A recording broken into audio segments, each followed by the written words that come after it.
couldn't get one. I couldn't figure one out either. I became Southern trying to voice her. We'll just have to get Seth MacFarlane in here.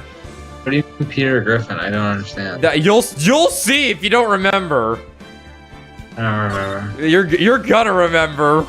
Is it one of the monk ladies? It's the lead nun, Bikini. Oh, the nun. Yeah. Bikini. Yeah, who looks exactly like Peter Griffin. Anyway, hello everyone. It's time to time for Family Guy funny moments. That's right.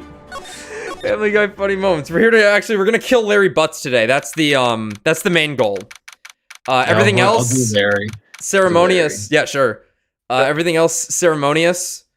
We're just here to kill Larry Butts. But yeah, so last time, hey, Otaku. A shit ton of stuff happened. I just moved to a new apartment and finally got internet back on tonight. Excellent. That's awesome. I wish I had a new apartment. Same. You need a roommate? No. Anyway, we're in the first trial of the final episode. God, I don't even know how to wrap up everything that's happened so far. Bizarre murder happened. Dahlia might be a new person. It really pulling the wool over on this one. Really sowing the seeds of doubt with her, despite everything that's happened with her in the previous cases, what's been established. Phoenix was a fucking idiot and ran across a burning bridge only to fall into a river. So he's out of commission for the time being, and we're playing as motherfucking Miles Edgeworth. Miles has called in a prosecutor for this case, which seems a little weird, but, you know, who cares? It's for effect. Corruption and collusion. It's our specialty. Larry's involved. Presumably, Misty Faye is involved. Maya and Pearl. Pearl's technically missing. Maya is locked away. And we got a lot to figure out. And Peter Griffin was there. Griffin was there. Oh my, Mr. Larice feels that way about me? Unfortunately. Yeah, let's see. Okay, we got our weapons lined up here. Like it's the beginning of Kingdom Hearts. You got your staff, your sword, and your shield. Your shield. No, I'm sorry. The shield's the attorney's badge. Yes. For sure. Victim staff carried by Elise Donim when she was alive. Has her fingerprints on it. The apparent murder weapon has the victim's blood on and the suspect's fingers on it. Shows Misty Faye mastered the crying channeling technique. The hood that she gave us for some reason. The blackmail letter that wasn't a blackmail letter, but God, did it sound like one because Larry's a fucking mess. Hate that man. Hate him. I really hate that man. Really specific, detailed weather report. I'm sorry, weather data. That's what it'll be in the Stone Ocean. Weather data. Yeah, they'll call them weather data, not weather report. Man, if they sub weather report differently, that would be kind of strange because that's just a thing that happens. Right, I think there's other examples of this though. That's true. Like echoes is just a word. Echoes is just a word.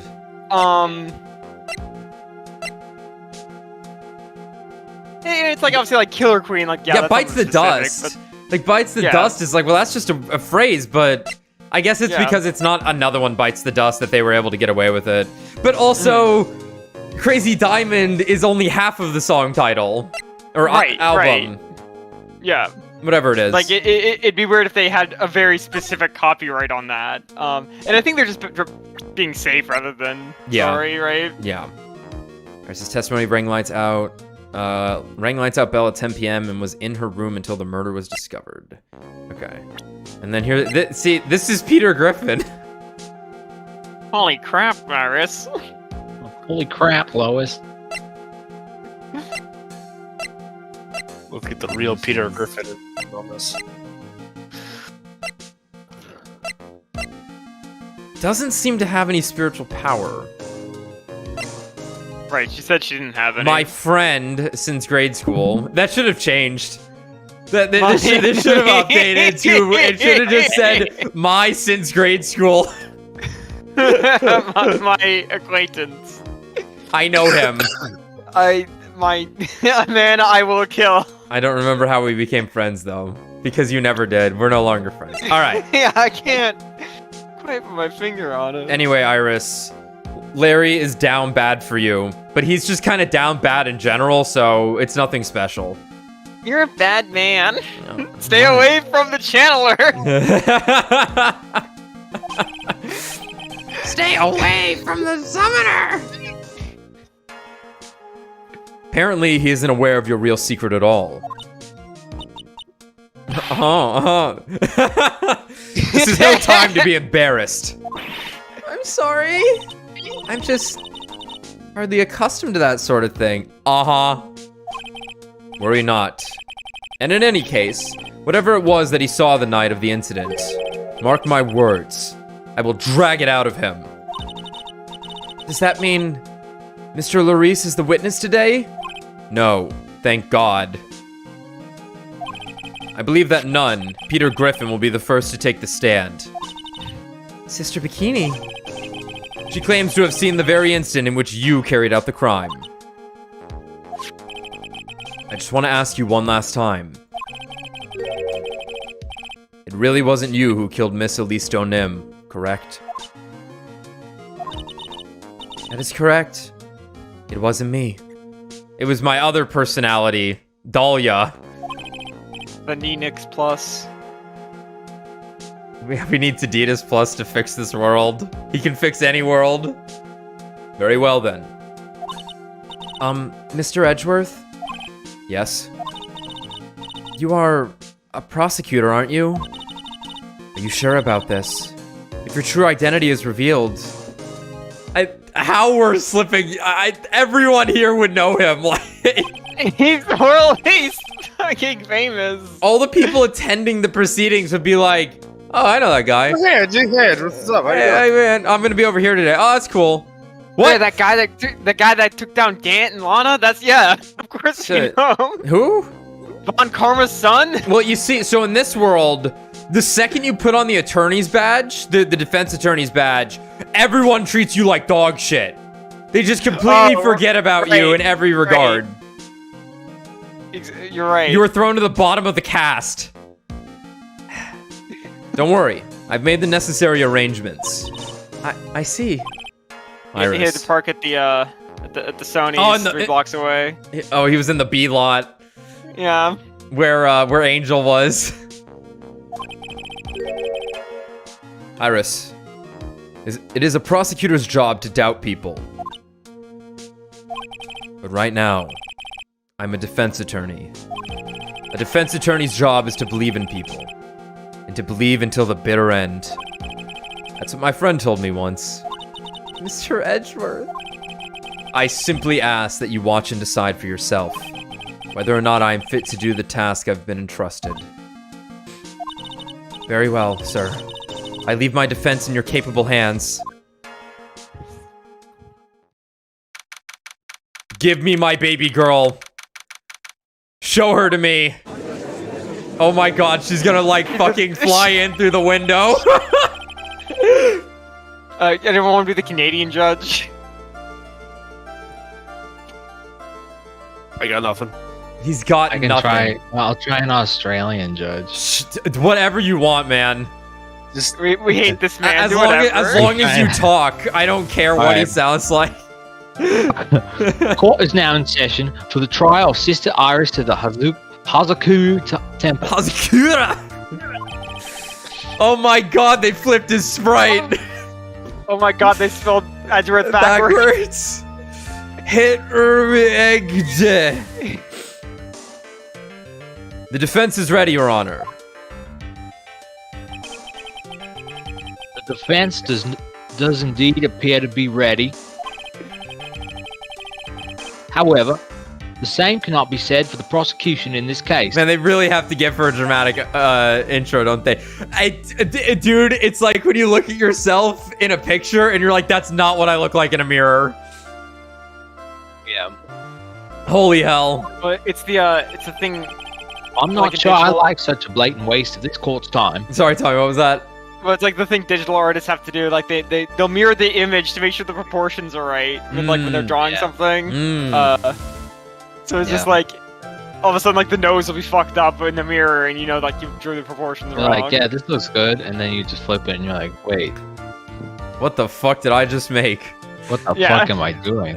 It's like in a character creator where you spend the whole time looking at a single angle. Yeah, Then you turn it, yeah, you're like, whoa. Oh god, there's the whole face here. An empty prosecutor's chair can only mean that the prosecutor has no confidence in their ability to prove their case. You're about to die. It would seem that this case is already over before it had a chance to begin.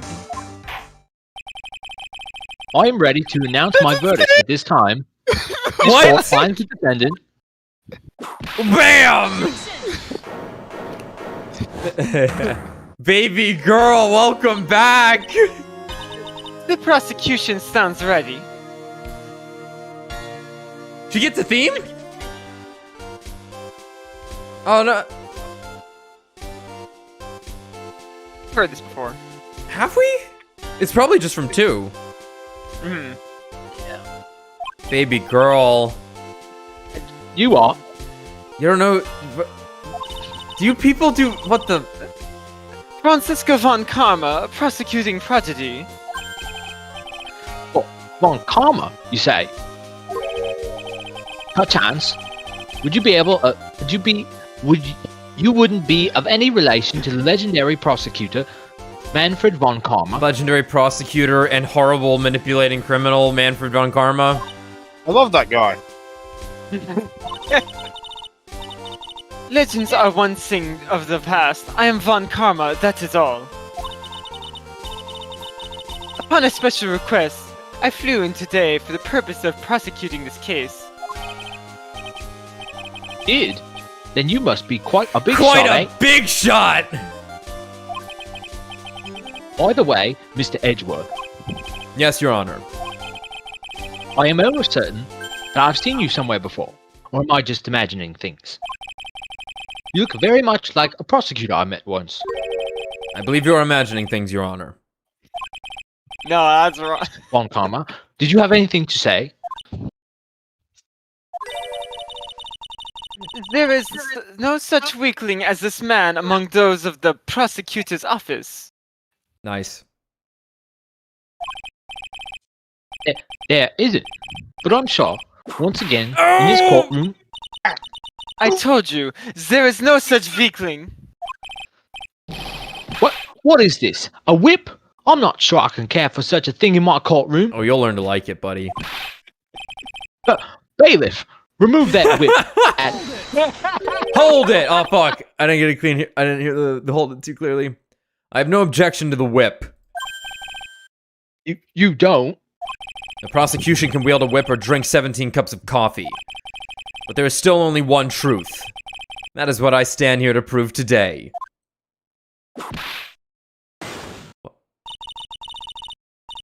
This promises to be interesting, Miles Edgeworth. I had expected to face Phoenix Wright here today. But looking at you now, maybe this is what I have been waiting for all this time. I've been waiting for this. Miles Edgeworth, I will not allow this chance to crush you to slip through my fingers. To crush your balls, slip through my fingers. I have no balls. I see you brought your flair for the histrionic. Histrionic. Histrionic. The histrionic. This game's crazy. I see you This is brought like, your what, flair word for the number 20 I've Game's never heard. vocabulary is crazy. I mean, they Yeah. better be. They're fucking law students. They're attorneys. Right, but it Went is to law kind of nutty school, though, how like- many words I've never seen. It's have like I'm shown reading up. an actual book instead of playing a video game. How could this be? How could this A visual novel? Yes, official Bacana. novel, if you will. I see you brought your flair for the histrionic. I thought this would be a battle of wits, but it seems you've come unarmed.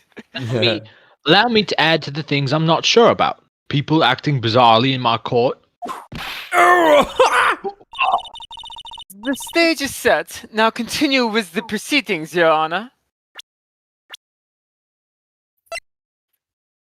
My mentor, Manfred von Karma's daughter, born/raised in Germany, prosecutor at 13. They changed that. It was not she was born and raised in Germany. Very well, Miss Karma. Please give me an outline of this case.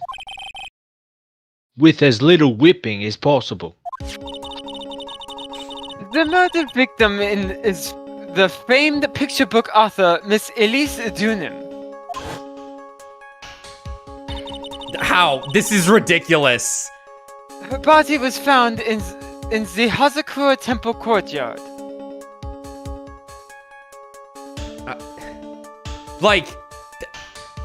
Peter Griffin saw her get stabbed in the back, yet, this just does not line up at all. This is such an impossible angle. I guess you could... I guess the idea here is that you could put the sword back in the hand. Yeah, that's perfectly... Yeah. Look how it grips, though! I know, You have to, put it in from below. Plus, the body would be in the way. It's insane. This is insane. The setup for this is so ridiculous. She had been stabbed through the torso by a ceremonial sword from a golden statue.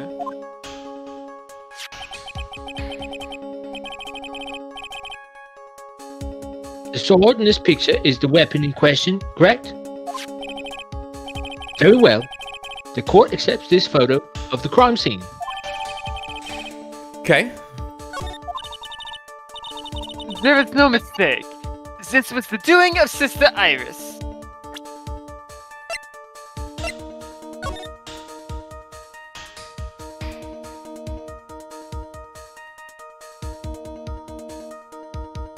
Okay. Okay. After all, there is a witness to her crime. Witness. Very well. Please bring this witness to the stand. So it begins. So it begins. So it begins. Anyone seen one? Has anyone seen one? So it begins. My first and last trial as a defense attorney. No way she's that short. Holy shit. Witness, state your name and occupation, please. Hold on there. I'm not sure about... I'm losing it. I'm not sure about being not sure if I care for this at all. Oh my god.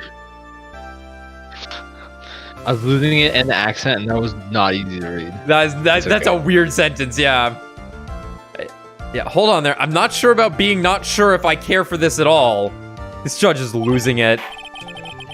Witness, please stand up, nice and straight. If I recall correctly, there are a few milk crates in the defendant's lobby for our back pain-plagued witness. Bailiff, fetch a crate for this poor lady, please.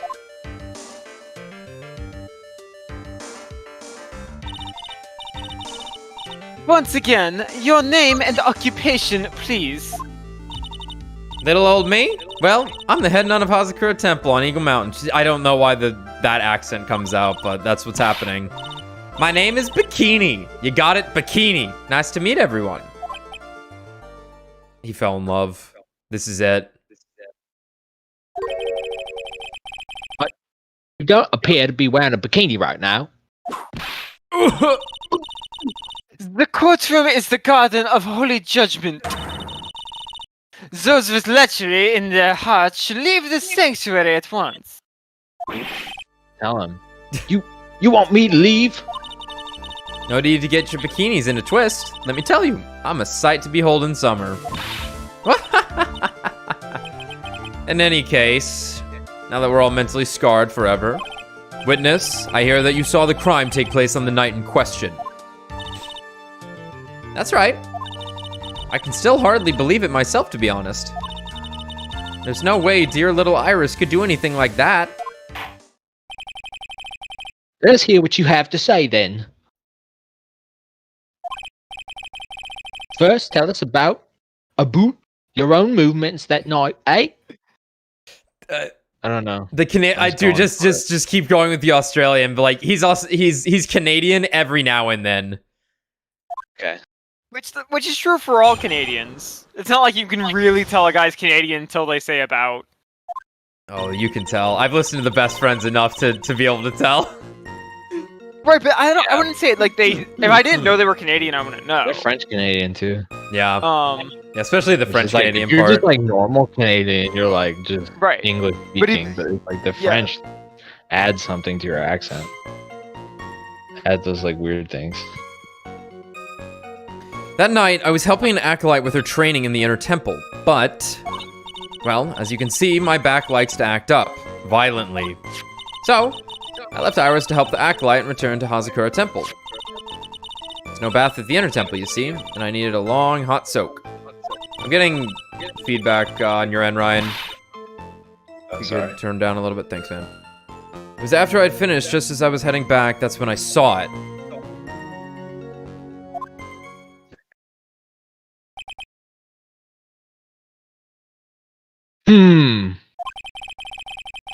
Wait. Fuck. Sorry, I closed out. It's okay. So it was simply coincidence that you found yourself returning to Hazakura Temple. Yes, you could say that. If my back hadn't been in so much pain, I would have stayed at the inner temple. That sounds like a pretty important statement she just made. There is only one problem with this testimony that I can see. And you're not about to fall at the first hurdle now, are you, Miles Edgeworth? Edgeworth. Mr. Edgeworth, please begin your cross-examination. The night of the murder. Alright, that night I was helping an acolyte with her training in the inner temple. Hold it! What is this inner temple? Well, see, conversing with the spirits is what we train people to do, right? I'm still getting feedback, Ryan, sorry. I don't know.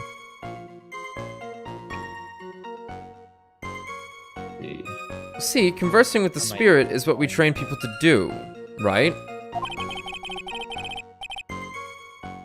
We'll be the ones asking. Oh, sorry, I was sure. We'll be the ones asking you the questions, madam. Okay. In order to do that, a place strong in spiritual power is required. There's a small temple across Dusky Bridge called the Inner Temple. Acolytes must spend an entire night there to undergo intense training. And how exactly do you help with the process? This process. It is all quite exacting. It can't be performed without a nun supervising. Like a tutor, watching it to make sure a spoiled child studies. A tutor with a whip in your case. If that is the case, then why did you return to Hazakura Temple where the murder took place? As you can see, my back likes to act up violently. Hold it! Violently. That's right. It's no laughing matter, especially in winter. I can't hold anything heavier than a knife and fork during the cold months. Just being alive is like strict training.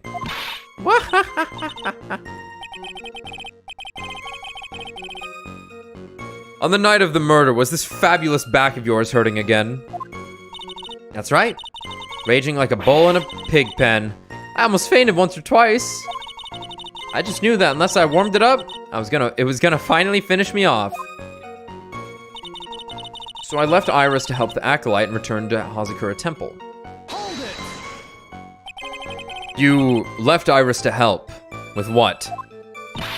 What do you think? The acolyte's training, of course. It was just past 10 p.m., so we were starting to enter into the training exercises proper. Wasn't it your place to remain with the disciple? Well, the job is simply to watch over the acolytes so that they don't pass away. Seems important. Just to confirm this point again, that night, you met Iris in the inner temple, correct? Yes. She's a gentle, honest girl. She's never once failed to follow my directions. There's no bath at the inner temple, you see, and I needed a long, hot soak. So you returned to the Hazakura temple in order to take a bath. My back is to blame for everything. It's a do or be done in kind of world after all. How long were you in the bath for, if you don't mind me asking? My. What a filthy little rogue you are. I know it's on your mind. Huh? I bet your next question is going to be, where exactly did you wash? Wow. This is why you have to watch the young ones. What are you going on about? Ow! Cedric Miles Edgeworth. The lowest of the low. Edgeworth's gonna be a new man after this. Yeah. Is there some sort of kick me sign stuck to the defense's bench? Anyway, I couldn't afford to be away from my post for too long, you understand, so. It was after I just finished, just as I was heading back, that's when I saw it. Nope, meant to press. There is indeed only one problem with this testimony. If I can clearly point out what it is, then I begin to quantify just how good this witness's memory and observation skills are. Okay, forgot to press the last point. It was after I had finished, just as I was heading back, that's when I saw it. The crime took place in the courtyard, correct? When you go from my room to the main hall, you have to take a winding hallway from which you can see the courtyard.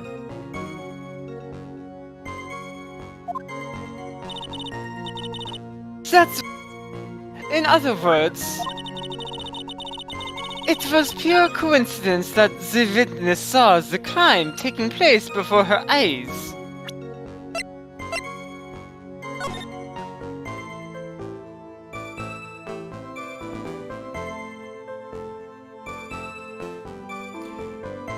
I'm not too sure where the courtyard is here.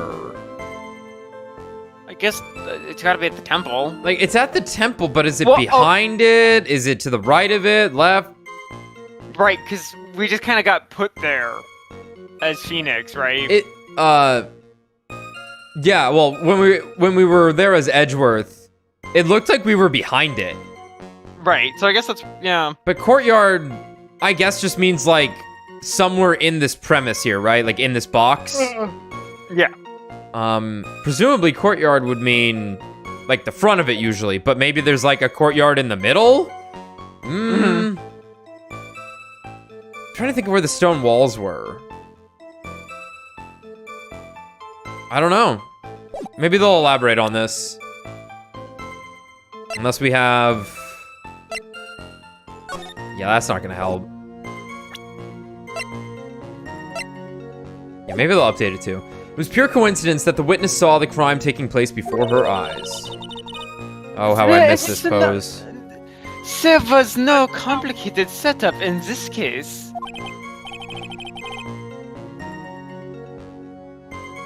That certainly seems to be true.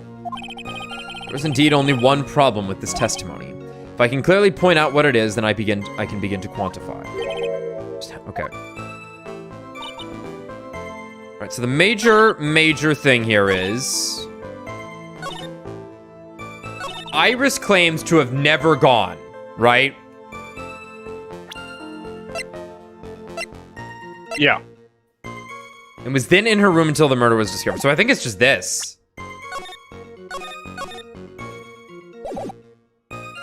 So I left Iris to help the acolyte and return to Hazakura Temple.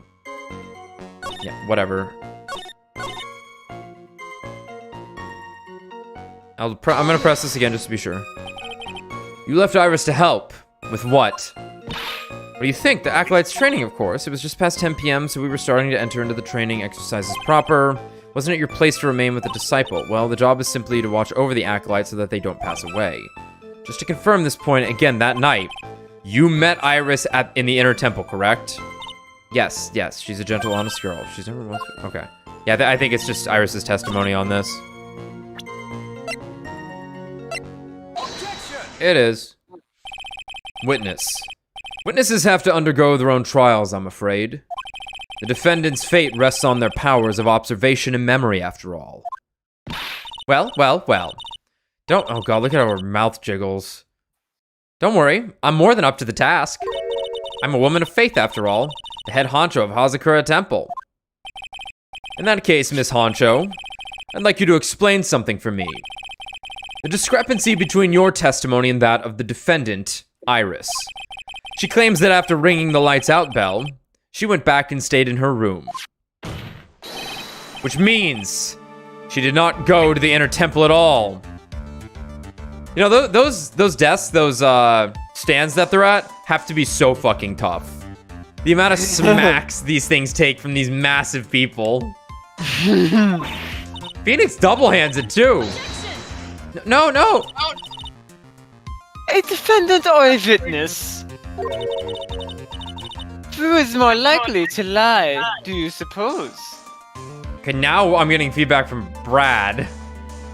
Really? We gotta fix this shit. We gotta find a way. A Discord plugin that's like, hey, can you just like fix all our problems? For me, it should auto-adjust if I talk every so often.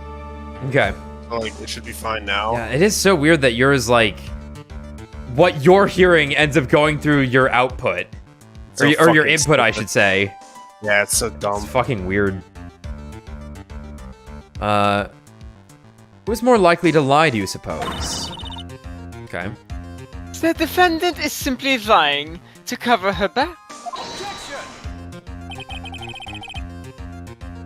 You know, it's funny, we actually need your other sister in here. Yes. the more German attuned. The one who's literally in the one Germany. who's in Germany, you mean? Yeah, the one who's literally in Germany. We'll have to. We should have waited. What was it, like a month? Yeah. Get her in here. Yeah, this should be perfect. That is completely illogical. The murder was committed in the courtyard of Hazakura Temple, wherever the fuck that is. Claiming that she went to the inner temple would make for a much better alibi. Oh shit. Oh shit, he's right. Oh fuck, he's right. This is an incredible point, Edgeworth.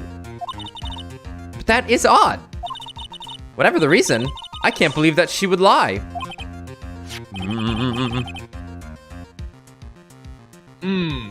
She doesn't. She does indeed have honest eyes. Wait a minute. This is an old horny. I remember this feeling. All people lie. That is my belief. Why am I the only one being whipped in here? Anyway, neither the witness nor the defendant have any reason to lie. Which means we must call your memory into question. Dear. You're older than me, and yet you want to play that game, do you? The serious voice? The serious face? Every time. Well, that isn't exactly what I... Well. My memory is perfect. Crystal clear, especially in winter.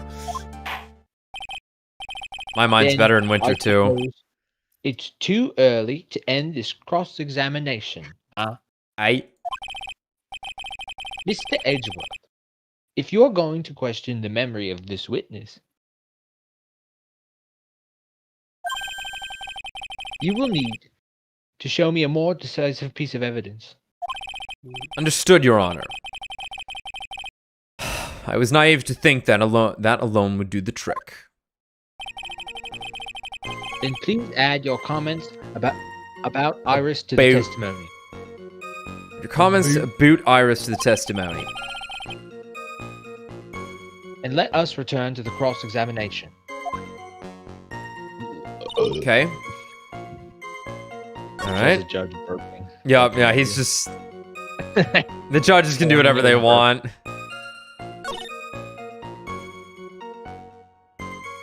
Oh! Iris came to the inner temple. She was dressed exactly as she had been at dinner. Sus! Bullshit! Imposter! Sus among us. Bullshit! Yes, sus among us. Hold it!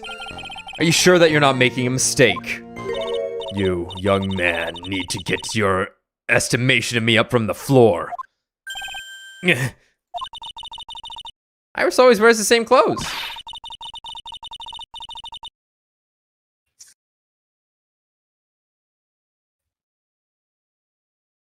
This is... Huh. You fucking She idiot. specifically gave the hood to Phoenix. Yes. Yeah. Yes. Yeah, okay. The smallest thing out of place this would have is- stood this is out like kind a of- sore thumb to me. This is kind of wild because her argument here is that like Iris always wears the same thing. Why would she have brought up the fact that Iris was wearing the same thing she always wears? Feel like Phoenix Wright in his blue suit, of course. We walked out across the bridge. You know what I mean? Trying to, like, prove that her memory is not shit. Sure. You're making a mistake thinking I made a mistake. An excellent finish there, witness. Still, I have to wonder. Okay.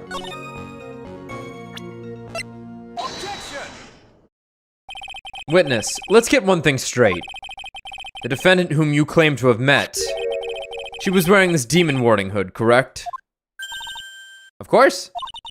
This is a very important piece of clothing, I'll have you know. Oh, God. Oh, Jesus. God. Wait a minute. Did right, sir. Why do you have that? Wow. That's the question of the day now, isn't it, Miss Von Karma? I'll have you know that this hood was given to someone as a gift that night, before the lights out bell was rung. What? You know where I'm going with this, don't you? If the witness had seen the defendant as she claims, then the Iris she saw should have been missing this very hood. Well. Oh my God. She's fucking 3 feet tall. What is What this? the fuck? It's not a bad feeling at all, exposing contradictions like this. Now I understand that happy look on Wright's face every time he does it. Oh my god. Fucking theming. Order. Sister. This hood. You have a spare ones around the temple, don't you? Oh, fuck you. Spares. Well, I do tend to make too many of them. I see. A stockpile. A surplus of hoods, eh? Each nut is only given one hood. This should be the only hood that Iris owned. Then this is quite strange. Ah! Whoa! If there was a surplus of hoods, then she could have worn any one of those. There is no contradiction here. I'm sorry to break this to you, Miss Von Karma, but you won't get away that easily. Discrepancies such as this will sow seeds in any human heart. The seeds of doubt. Witness? While I don't wish to call your testimony into doubt, you must give every detail with precision. I'm not sure I'm comfortable going along with this. Too bad. Sir, you shall continue with your testimony. Tell us what you saw after finishing your bath on your way back to the inner temple. Those seeds of doubt are sprouting in the judge's heart. They just need a little more stimulation to bear fruit. Contradictory stimulation.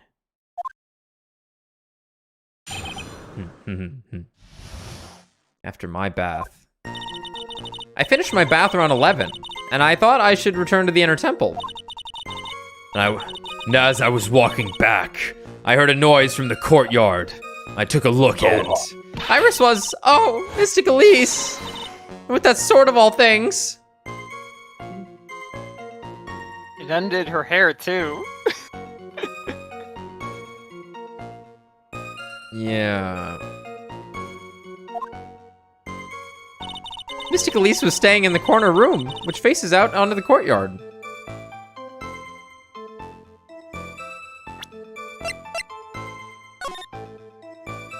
Could be anything. Could be anywhere. The stabbing I saw must have occurred after she was pushed out of her window. It's too funny. It's a good one. It's never like Pearl's the best for that though, of course. Yeah, Pearl yeah. was good, yeah. You saw a truly terrible sight, didn't you? Yeah, you saw a truly terrible sight, didn't you? If I was in your place, then it would have been much like Miss Von Karma whipping Mr. Edgeworth in two in court. Lucky. Crikey. Fucking crikey, mate. Fucking. And me seeing it all from this very chair. Or, well, something like that. That's nice. This kangaroo fucking court. judge. Well, if the judge is Australian, it definitely is. His imagination is about as vivid and creative as Detective Gumshoe's. The fool if I commented on such foolishness. I would look the fool. Anyway, this case is mine, Myers Edgeworth. No. Calling everyone by their full name. Can't you do something about that habit of yours? Called the fuck out.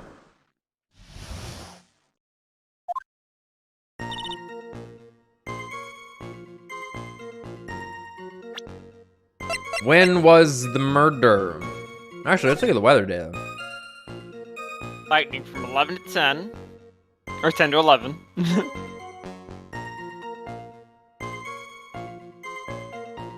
7 to 10:50 it snowed. If I remember correctly, it was like 11:18 when this all happened. When the scream happened, it was around 11s. It was like 11:15, I think. Time 10 to 11. Lots of blood. Okay. I finished my bath around 11, and I thought I should return to the inner temple. I love this hold it. How far is it from your room to the inner temple? Let me think a moment. About 20 minutes on these stumps of mine. It's about 15 minutes to Dusky Bridge from Hazakura Temple. The inner temple is just beyond the bridge. They did not scale that out very well. That's It looks a lot closer. that is not very far. Like 5 minutes, I could believe you. But like from everything we've seen, like because we have the bridge for scale, right? Yeah. As well as like the shot from the inner temple. You could see Hazakura. No, you could see this temple potentially if it was on like a hill or something. Yeah. Also, I'd like to point out the old map from the previous case that was smaller had a scale on it that said 5 yards, and this one doesn't. Oh my god! It totally yeah. Oh my god. Well, because the bridge is 20 yards. That's nothing. yeah, that's right. Yeah. That's not a huge distance. That's not that far at all. And so it's just like No, if any, this is whole less. area This is less than a football field. This is less than a football field. Alright, let me see. About a football field. Yeah. Huh. But Whatever. clearly it's not to scale if it's taking 15 minutes to walk the premise. Yeah, Right? you got a lot of random paddles on the way. I don't know. Yeah. The inner temple is just beyond the bridge. Still, you never made it back there that night, did you? That's right. I was heading along the walkway toward the main hall. Your Franziska does the Can I arm grab. get? Yeah, she definitely does it. That was the first thing we ever saw from her, I think. Yeah. Can I get a map of the inside of the building? Please. Please. And as I was walking back, I heard a noise from the courtyard. I took a look and... Let this case be clear. Let me be perfectly clear. You say you heard a noise. Thump. Just like that. That could only be the sound of the victim falling. It's very quiet in the temple, you know. You can even hear the snow falling from the branches. You would have heard a scuffle going on, no problem. Just like that. But then, couldn't this noise you heard have been snow falling on the ground? I never thought of that. Oh, The next one to laugh gets a whipping. Well, whatever the source of the sound, I looked over at the courtyard and... Iris was, oh, Mystic Elise. And with that sword of all things, Iris was what? This is the second time that the witness has testified to seeing the defendant. But some doubt remains in these claims. Hey, just what does that mean? Just because you're a good-looking young man doesn't mean it doesn't give you the right to. Shut up. The murderer was the murderer who stabbed the victim with the sword. Sister Bikini, try to recall exactly who it was you saw, as clearly as you can. Well, you're a handsome young man, so I'll forgive you. Oh, now that you mention it. There was something awfully strange about her. Something that has been bugging me all this time, that I'm only gonna talk about now. Please, don't keep us in suspense. Her hood! Hood? That's right. It's coming back to me. Iris, she wasn't wearing her hood.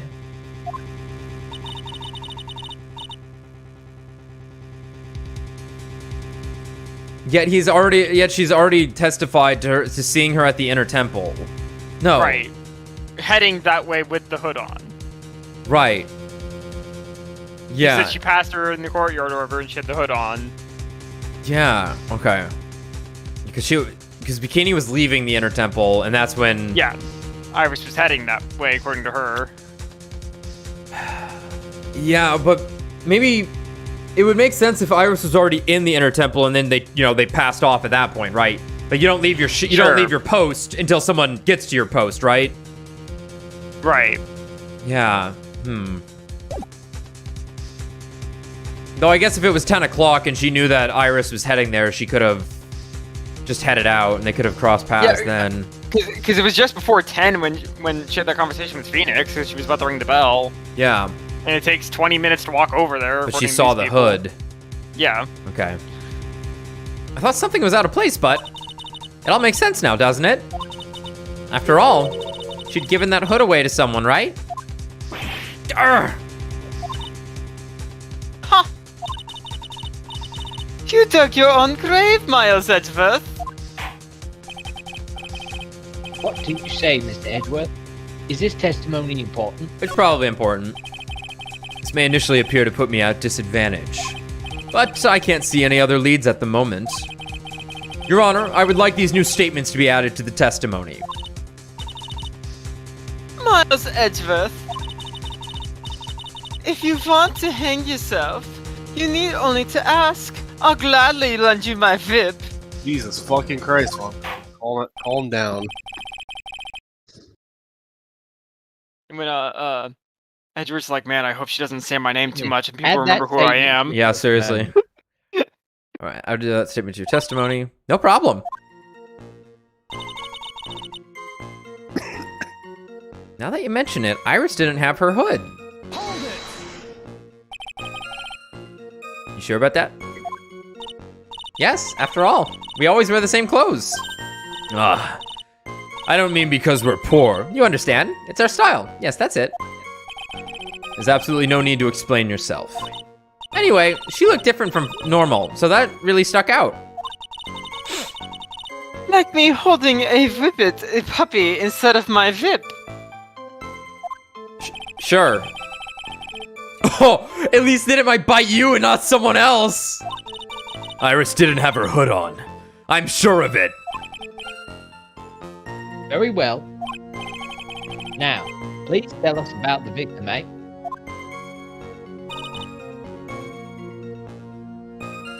Mr. Glees was staying in the corner room, which faces out onto the courtyard. Please give me a map of the building. The room the victim was staying in overlooked the courtyard, correct? Which means The victim's room was on the second floor. No, Hazakura Temple is a single-story building. But the mountain itself slopes downward, which elevates the main gate side of the temple and the guest rooms in the back. So Gumshoe was right. Which elevates the main gate side of the temple and the guest rooms in the back. What did he say? Well, he talked about, like, it being like a slanted building rather than a two-story building. And we were like, that's stupid, Gumshoe. Well, I think it's just compensated on the backside to, Okay. Yeah, like there were the stilts, remember? Sure. Yeah, Okay. You can't have a building that's at a 45-degree angle. It's just not... Right. You can't live in that shit. Okay, I get what they're saying. Unless it was made out of stairs, then maybe, but... Which elevates the main gate side of the temple and the guest rooms in the back.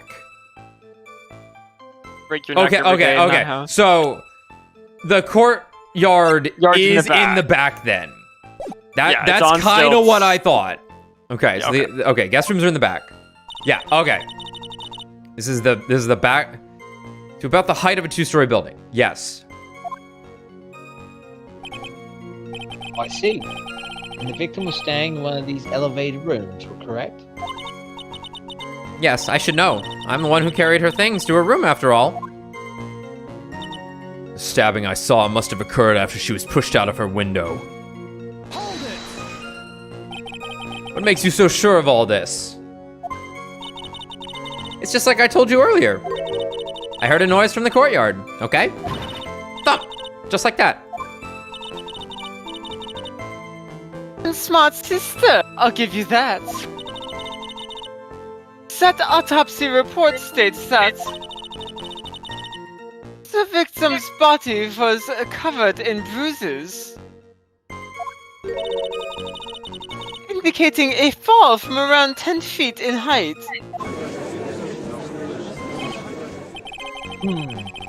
It appears the witness was not mistaken then. Yep. I'm more than just a pretty face, especially in winter. I'm a woman of faith, after all.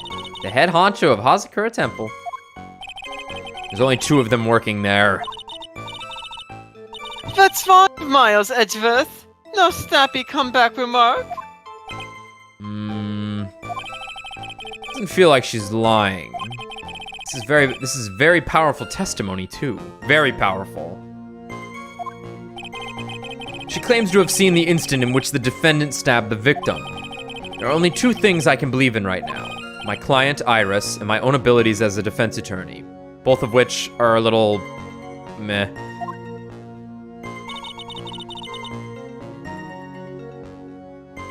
Okay.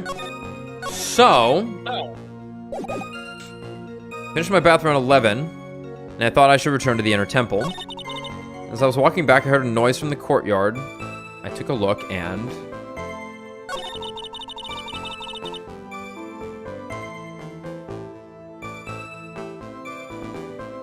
So, I'm not sure how we can bring this into question. However, am I led to believe Iris jumped out of the window with a sword and did a fucking falling down air like Sephiroth onto this bitch? Like, think about it.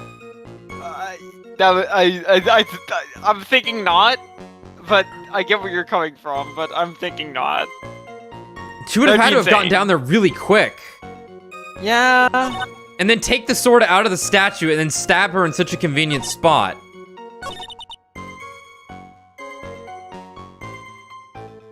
I heard a noise and I took a look. Iris was... Like, Iris would be injured from this, though, right? That would be an insane move. Right, like, if she heard the thump and then looked and she was already stabbing the woman, that's insane. Right. But I don't think we're there yet. This was what we amended. Iris didn't have Which her is hood on. true, as far as we're aware.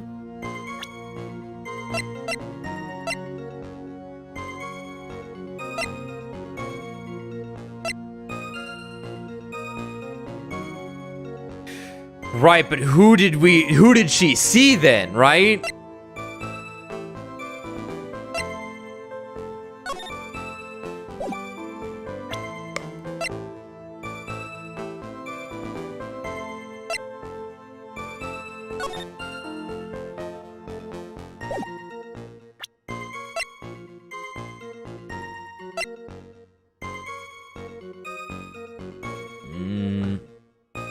Ring lights out bell at 10 p.m. It was in her room until the murder was discovered.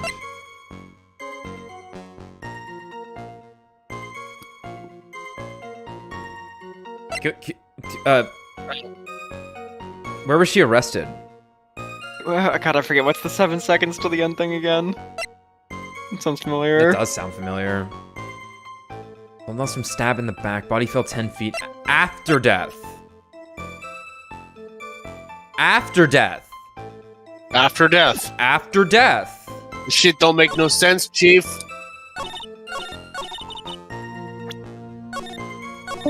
After death. Ryan said his internet went out. Oh, okay.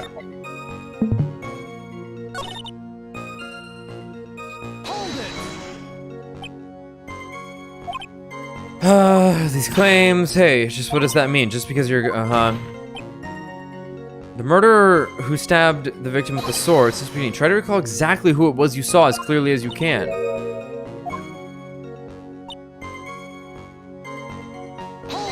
You didn't have her hood on. You sure about that? Yes. No need to explain yourself. She looked differently from normal, so that really stuck out. Yep.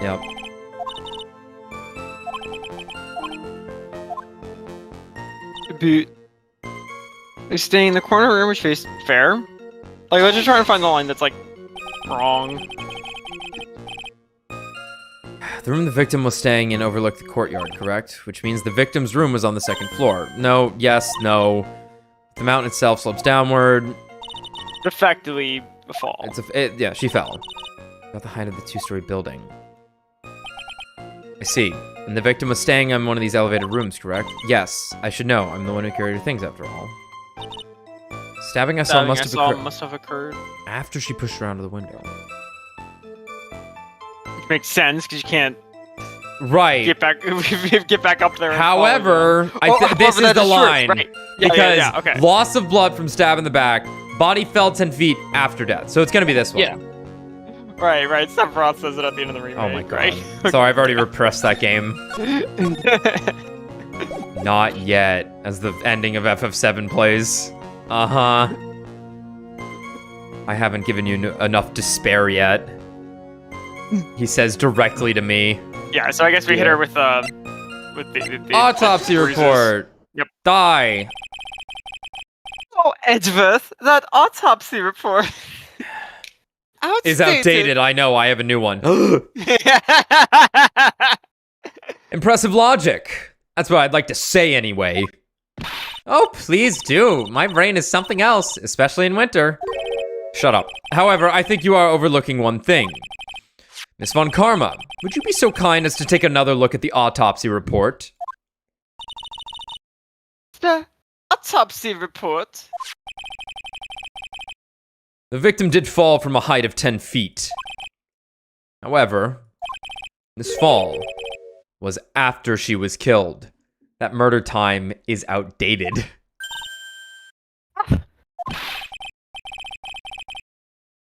Oh, that's right. It says after death right there.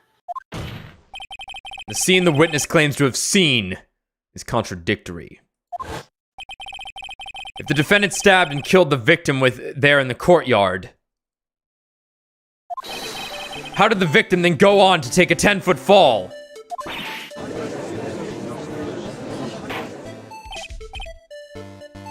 Order! Oh, the victim was killed and then fell, eh? Oh, if that's the case, then the victim must have been killed in a room, don't you agree? We didn't investigate that part for some reason. That is the logical conclusion. Yes, that's right. The victim must have been stabbed by the defendant in her own room. And she was thrown out of her window down into the courtyard below. Were there any signs of a struggle in Miss Donim's room? No, really, I don't know. I didn't think to check in there. We didn't even look for Pearl in there. She was stabbed with a sword! That would leave a blood stain, wouldn't you agree? Well, Miss Von Karma, was there any blood? Ah!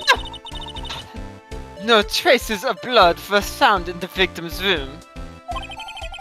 This shit don't make no sense. Your whip just caused traces of blood to be found in my glorious playoff beard. I don't care. However, if there was no blood in the room, oh!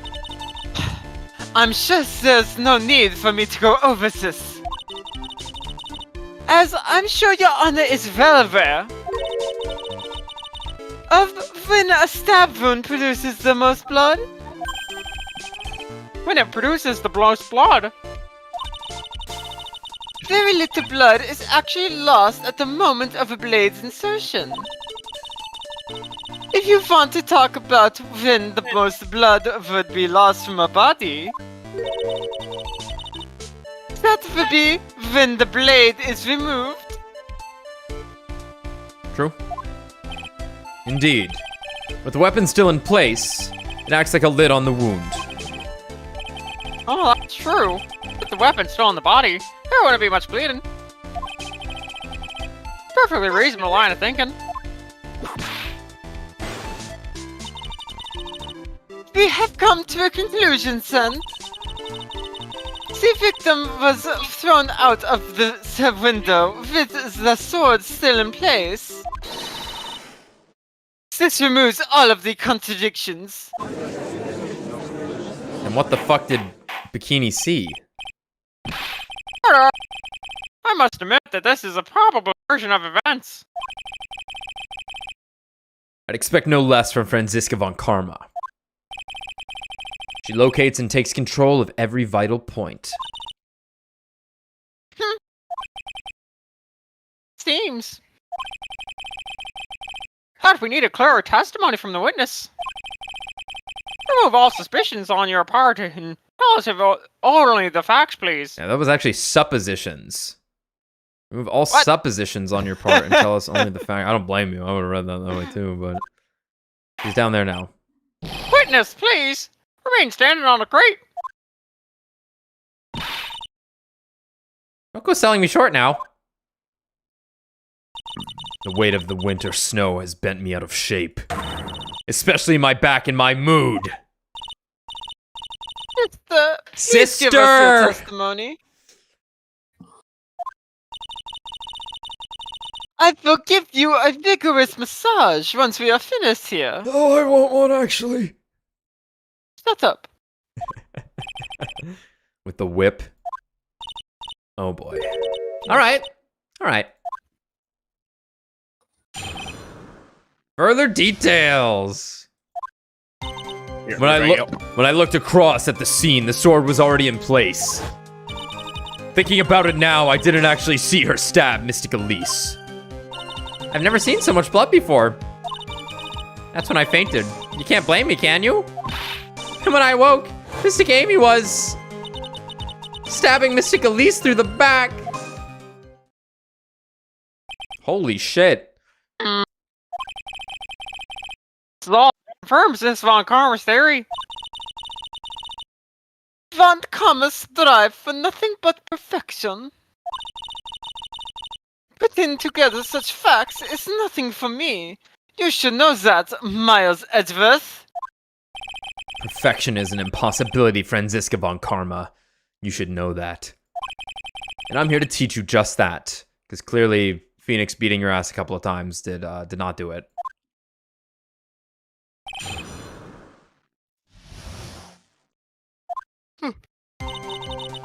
When I looked across at the scene, the sword was already in place.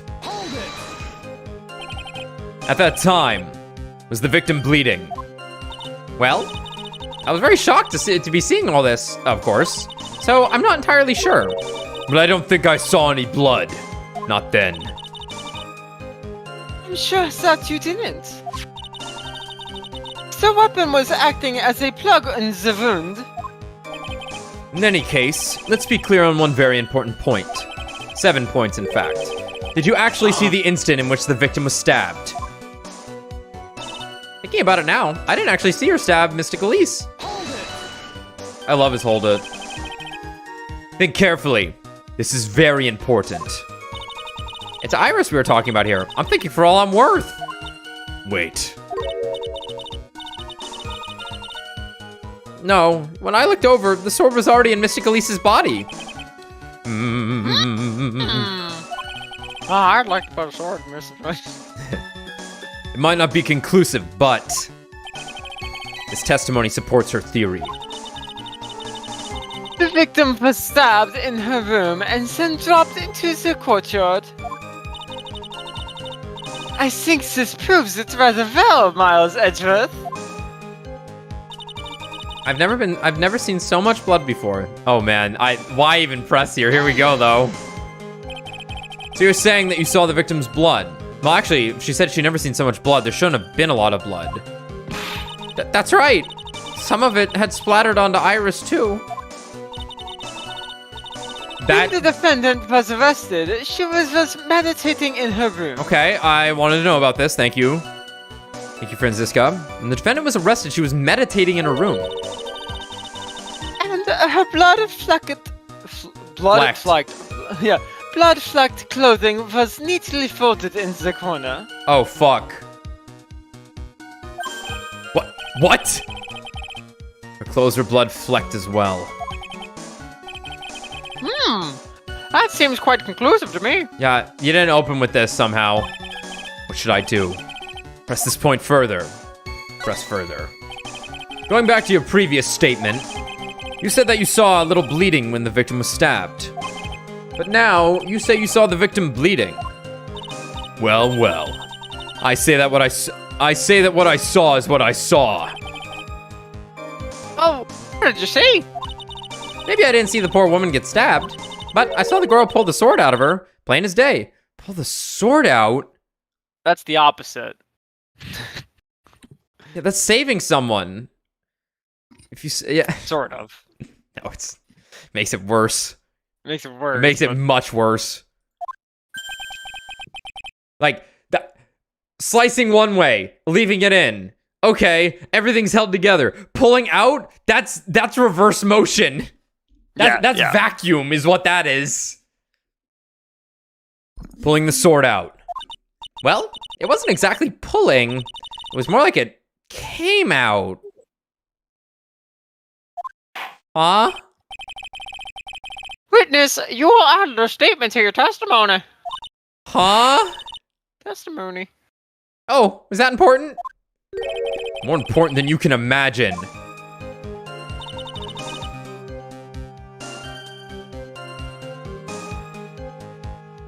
I saw the instant in which the blade plunged into the hilt.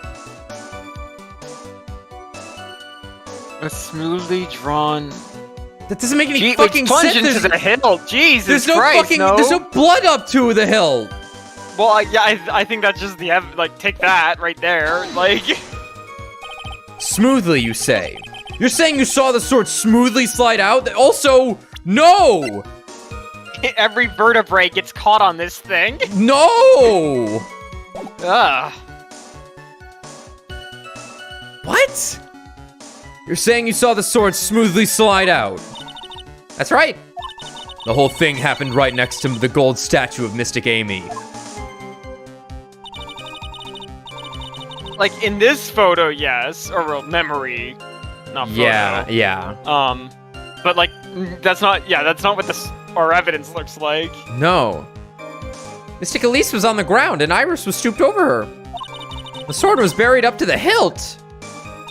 When Iris stood up, the sword in her hand just slid out of Mystic Elise's body.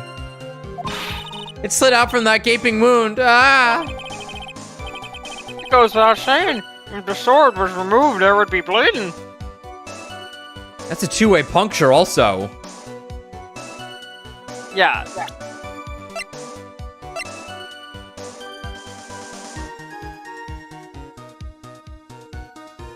Was it stabbed through her though? It doesn't specify. Right, it would be like it just says stabbed from stab in back, not through back. I feel like the term would be impaled if it went all the way through. Yeah.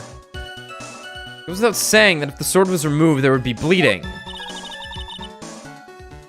Nothing out of place here. Seems legit. Is that really the case? I can't help but feel that something about this testimony is very out of place. That something which couldn't possibly have happened appears to have happened.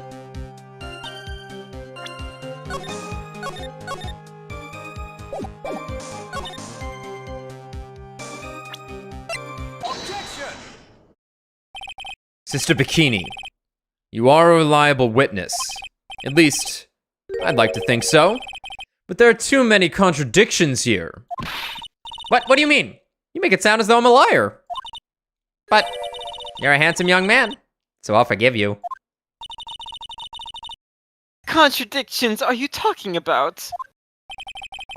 In the scene that the witness claims to have seen, the weapon was thrust up to its hilt into the victim.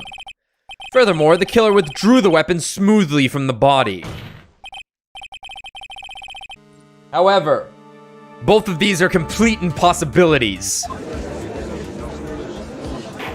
True. What do you mean? Ah! Explain yourself. To start with, do you think it would be possible to stab someone to the hilt with this? Yeah, that's an even better point, actually. Holy hell. I didn't even think of that. The amount of power required? No fucking chance. No chance. Yeah, no way. Like I said, sliding it out, every... maybe, right, like but... I said, it would get caught on every vertebrae and bone and rib. Like, no. No. Your spine blocking this one. No, yeah. Good God, no. To start with, do you think it would be possible to stab someone to the hilt with this? No matter how I look at the defendant, she doesn't appear strong enough for that. Doesn't appear? What meaningless dribble? Hold on, physical... this matters so much. Yeah, the sword's like 6 feet tall. Bro, also. she Sephiroth down aired him. Like, that's got momentum. God, look how she puts her finger up on the top of the whip. Like, that's, I too may appear to be weak and frail. But I can crush men under my heel and make them weep, should I choose. Mommy! The objection stands! I wept a little back there, I must admit. That isn't the only issue here. If this sword was truly stabbed into the body up to the hilt, well, just look at the branches, at all the branches on it. It certainly wouldn't come out smooth. That's... We also have the problem of the amount of bleeding. It's true that when a blade is left in the body, it acts as a plug of sorts. However, when the weapon is shaped like this, it's an entirely different story. The wound would be too large for the blade to be completely stop the bleeding. That's nothing more than congestion. No, this is also science, honey. In reality, the victim was stabbed with the shishito. Even a weapon of this nature may still sometimes slide out smoothly, and may still sometimes stop the blood loss. And what are the chances of that happening? I'm not finished. There's still one more conclusive contradiction that I saved for last just to make a fool out of you. Haha. You've still got more. You've got more? I don't know, man. This one is simple. I'm finding this pretty complex. I bet you are. If this sword really was thrust in all the way to the hilt, why is there only blood on the tip of it? You see, Franziska, that murder weapon is outdated. Just the tip. Ah! If this witness is telling the truth, then there should be blood along the entire length of the sword. Yeah.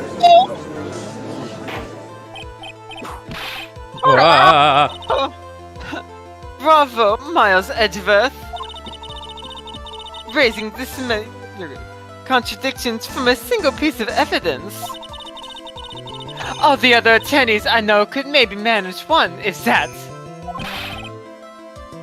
But what does this all mean? You have proven contradictions regarding the murder weapon, but...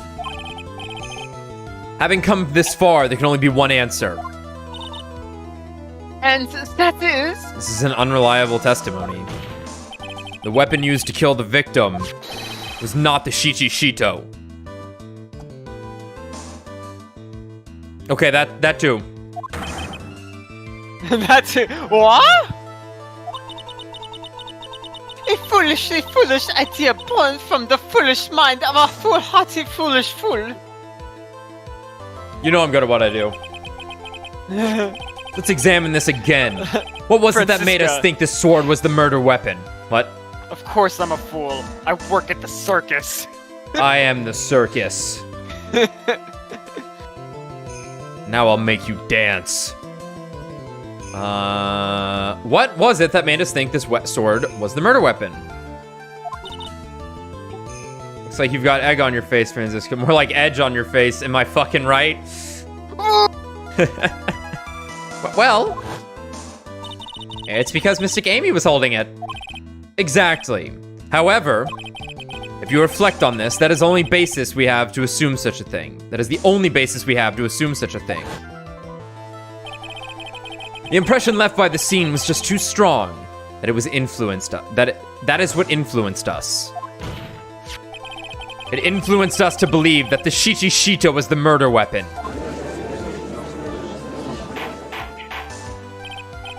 Murder! Ah! So, maybe the Shishishito was not the murder weapon. Even if that is the case, it changes nothing, Miles Edgeworth. Yes, it does. It changes nothing! Fingerprint. If this isn't the murder weapon, yet it has. Okay. Yeah, all right. The sister here saw everything. We're like 3 layers into her testimony. We're done with her. She's no unreliable. Go next to the more unreliable guy, Larry. She saw that the defendant stabs the victim with a sword-like object. A sword-like object doesn't mean it was a Shichi Shito. Nani? Is that true? Your response, Mr. Edgeworth.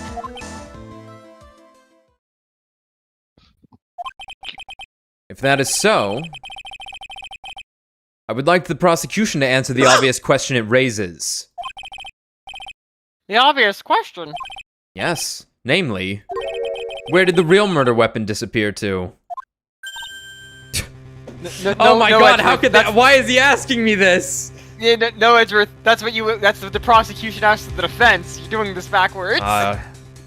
Sometimes the best No, defense is a Edgeworth. good. Sometimes the best defense is a good prosecution. No, Edgeworth.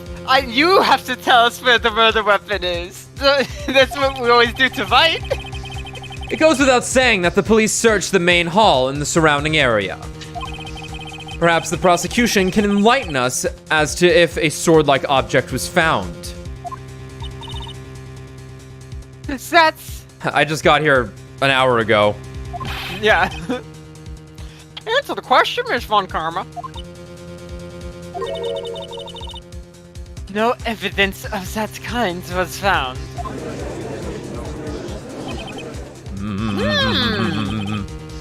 Another mystery to throw atop the pile. A trial without a murder weapon is a trick beast. Excuse me? Excuse- Could I say something? I just remembered something, actually. Now what? What is it, sister? I was just thinking.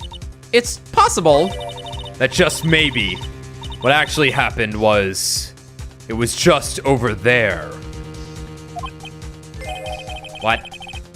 What exactly are going on about here? The murder weapon, I mean. Maybe.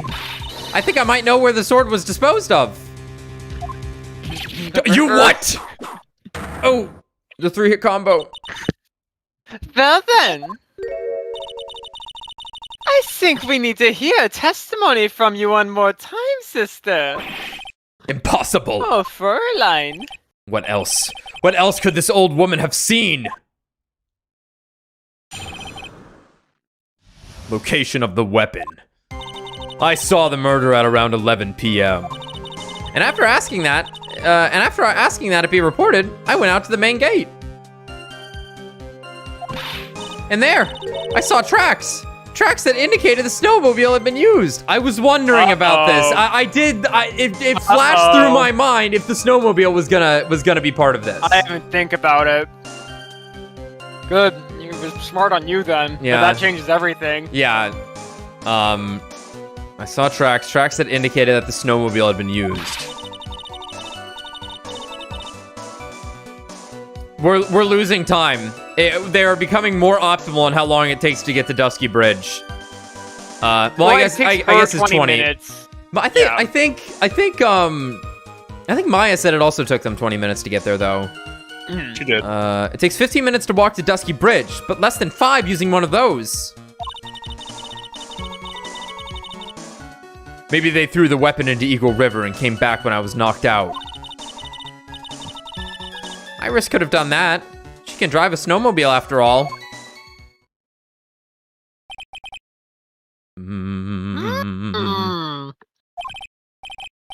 Witness, please tell us everything you know right away next time. Did Larry see someone do like a sick ramp over the ravine or something? Is that what he's hiding from us? That would be amazing. Well, I'm not in the best shape, but with my back and my age, you know. Quite. There were indeed snowmobile tracks in front of the main gate. Here is a photograph. Oh, thank you. She handed it to us. Ah, a snowmobile, eh? I see. Well, it certainly is an interesting theory. Look at that sick drift. It's pretty good. Fucking, that's clean. It's clean. Okay, and we got some footsteps but none that led to the snowmobile initially.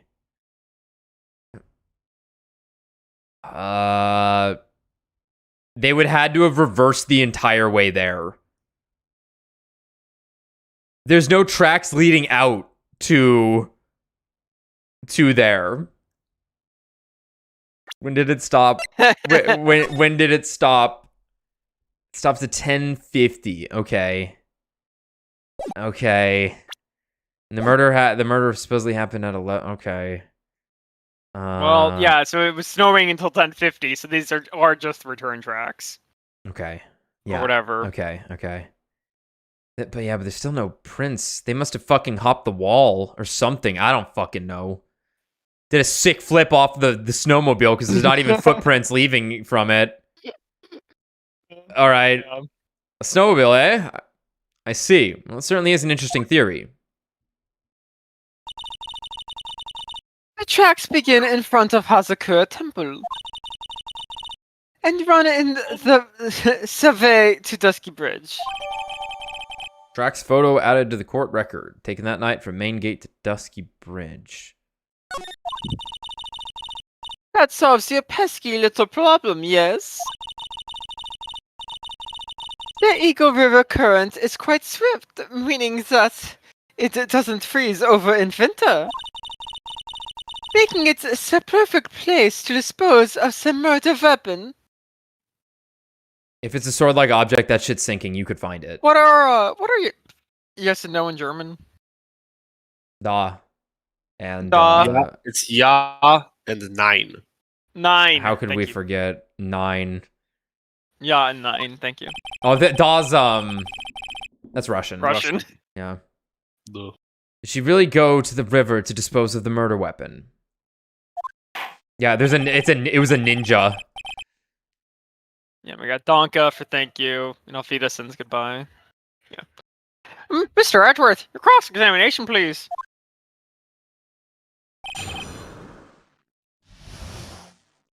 Location of the murder weapon. I saw the murder at around 11 p.m. You sure about that? Yes. I was worried about it after all. Why was that? Because I have a strong sense of responsibility, especially at this time of the year. The acolyte was being doused in freezing water at that time. I couldn't very well take it easy in the bath all night now, could I? So, at 11, I decided to leave Hazakura Temple. Our estimation of the time seems reliable, at least. Please continue, sister. Yeah, and as we know, as the viewer, that's pretty close to when we as Phoenix saw that, ran into her. And after asking that it be reported, I went out to the main gate.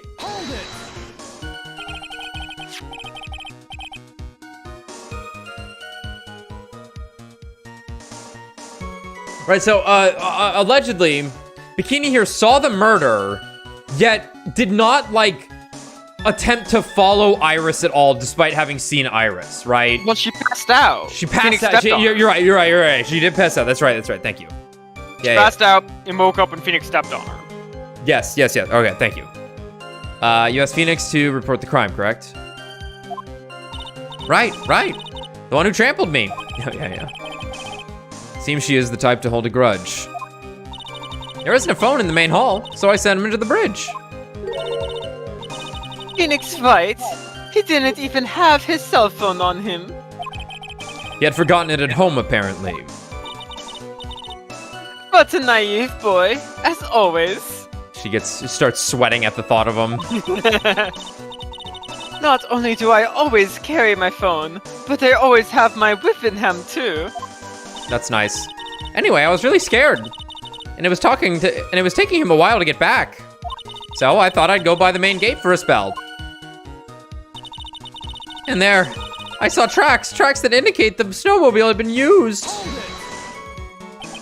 As I recall, there was a snowmobile outside the main gate when I visited. That's it. That's the only one we have. It'll run no matter how much snow falls. Now you're certain the snowmobile was there at the main gate when you arrived? Yes, of course. It was parked in front of the gate. So, she had already discarded some murder weapon and returned by that time.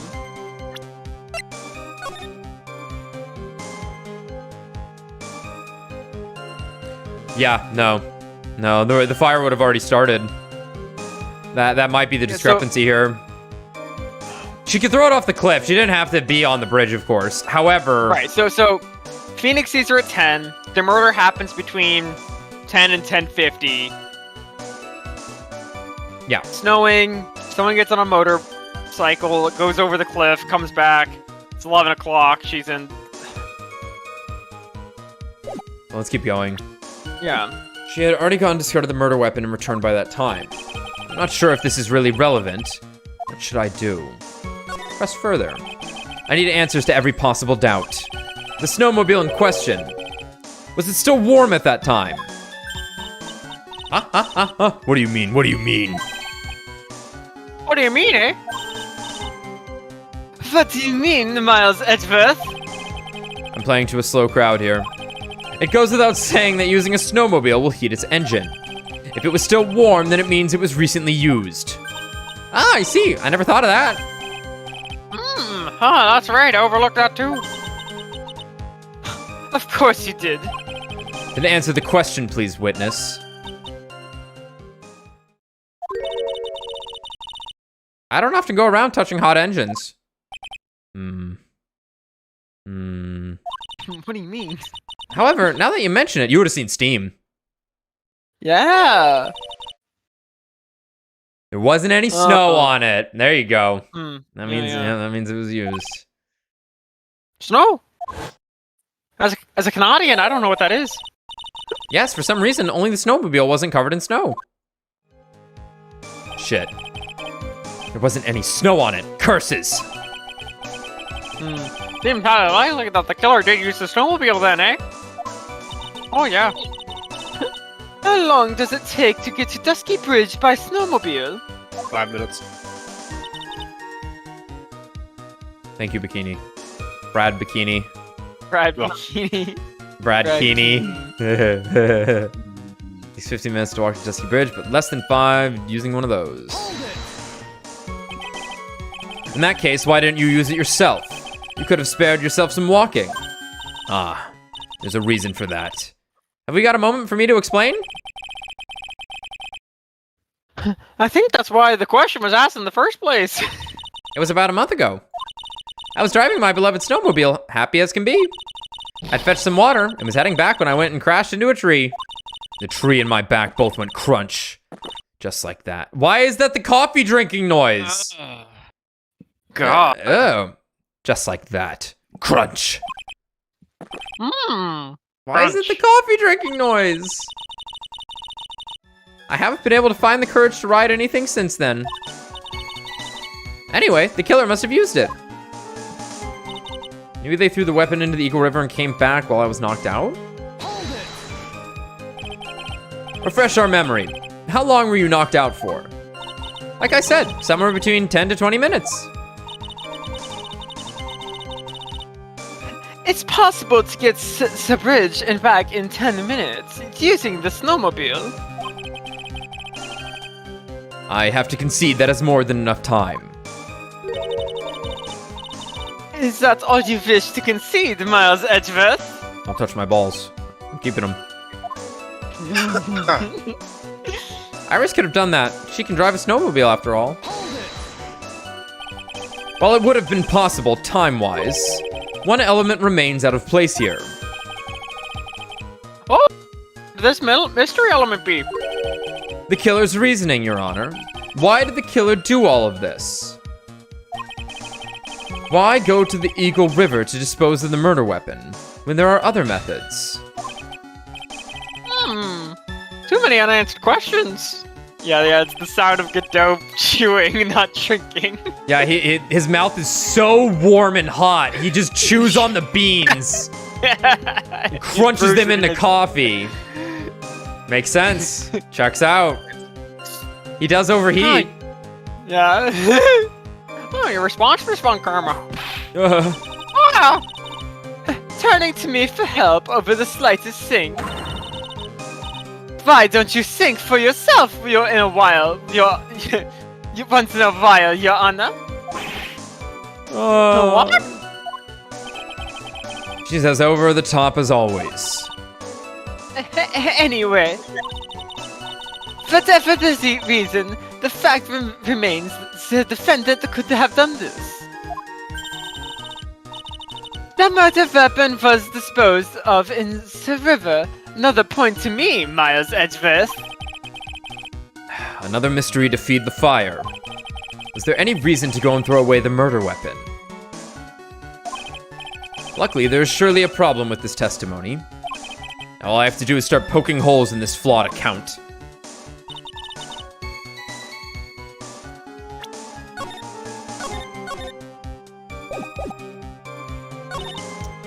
Went out to the main gate. Saw tracks that indicated the snowmobile had been used. Takes 15 minutes to walk to Dusky Bridge, but less than 5 using one of those. So that's 10-minute round trip, and she's out for 10 to 20 minutes. In fact, we know she was out for 18, I want to say, based on the fact that she passed out at, let's say, 11 on the dot. We'll average it at 15. So that gives the person 10 minutes to get there and back, dispose of the weapon, which you just toss the thing, and then back into the room. So that is believable. So I think we have to have something against this, because this is the line that's like pure speculation. Like, I think it's the weather report. Yeah. I think it's the weather report. Because the bridge would have been burning at this time. Like, how that stops someone from throwing something into the river? I don't know. However...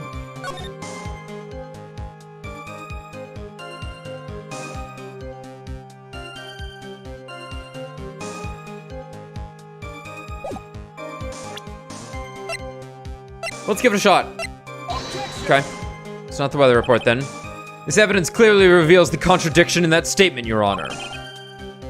Unfortunately, I'm afraid I can't accept that. Well done, Your Honor.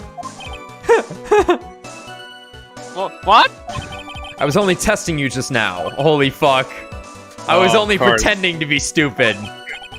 Well, Then why don't you try testing this penalty too? Looks like I shouldn't have spoken in haste. Okay. All right. Start from the beginning. Saw the murder at 11 p.m. Sure. Sure. After asking that it be reported, I went to the main gate. Sure. And there I saw tracks that indicated the snowmobile had been used. True, we have evidence of this.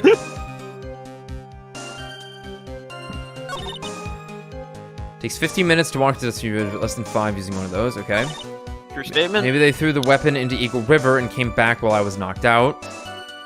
Speculation.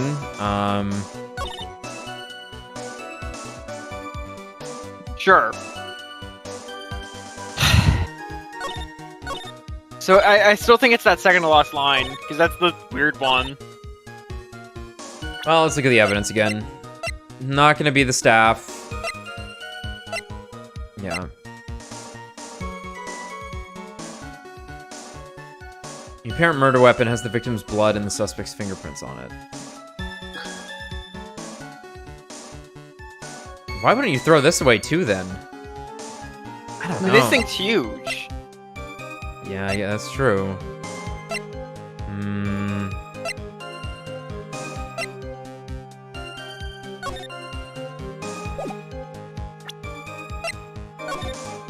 Snow with occasional lightning strikes. Snow, 7 to approximately 10:50 p.m.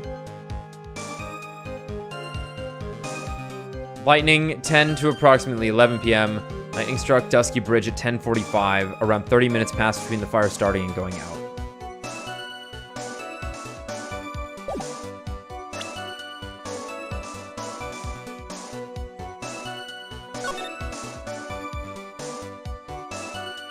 So that's actually weird, that last line there, because I want to say it was like 11:20-ish when Phoenix had gone to the bridge while it was on fire still. True, but... I guess it was like smoldering out at that point. Yeah. And he went across like a fucking idiot.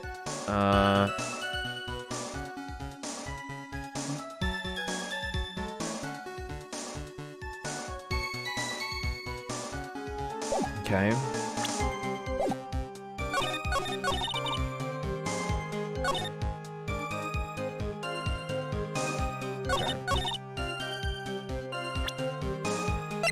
So not the weather report. Photo of Elise, not gonna be that. Bring this out.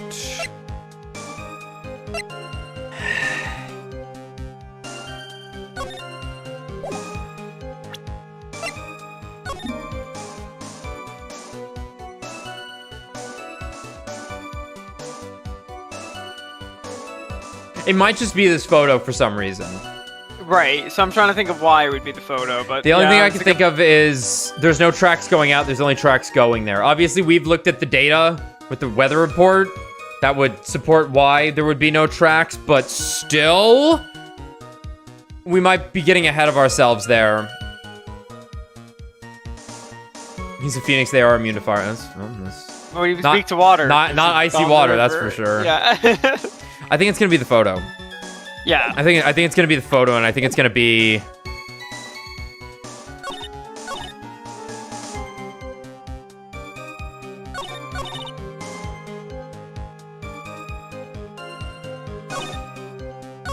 it's either gonna be this one. Fuck, let's just try. Okay, it's not this one. Yeah, it'd be weird if it was that one, I'll say. 'Cause it's like, she's just saying, there were tracks, and it's like, here's a picture of tracks. Maybe they threw the weapon into the Eagle River and came back while I was knocked out. Alright. Little tricky, but... I admit this photograph proves something. It proves that the snowmobile was used on the night of the murder. You finally accepted the inevitable. Inevitable, it seems, Miles Edgeworth. However, if what the witness says is true, then why is there only one set of tracks? What do you mean? Oh, you see, she's so good at driving, she can just do it backwards perfectly every time. Iris left Hazakura Temple, threw the weapon into the river, and then returned.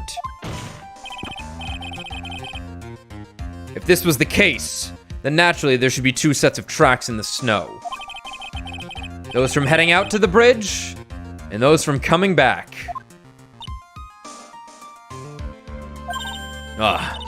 You're right. You are forgetting one thing, Miles Edgeworth. What? On the night of the murder, it was snowing. The tracks leading to the bridge were erased by the snowfall. This removes your precious contradiction now, doesn't it? I see. While she was at the river, the snow stopped. Even just the return tracks in the snow.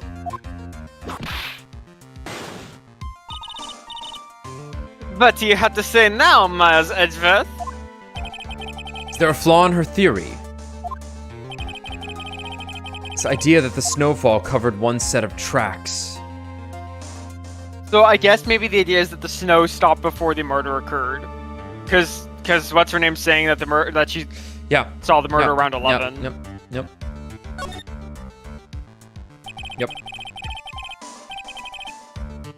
The tracks to the river were covered by snow. What a nice theory. However, Miss Von Karma, that is impossible. Would you care to explain? No. Why there is a rude index finger currently pointed in my general direction?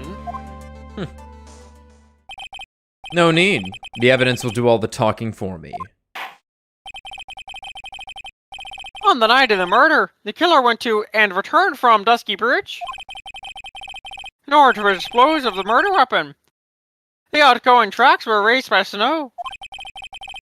Or so claims Miss Von Karma.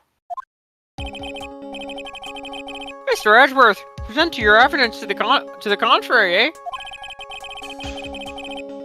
Evidence that the outgoing tracks were not covered by snow. Take that. Witness, please tell us again what time it was when you witnessed the crime. Like I said, it was around 11. Of course, this means that the weapon was thrown away after that time, correct? On that note, please take a look at this data. It is the weather report for Eagle Mountain on the night of the murder. The weather report? Snow started to fall at 7 p.m., but it stopped at around 10:50. Also, there probably wouldn't be enough snow to actually cover up those tracks well enough in the first place. Mm-hmm. At such like a closing window, right?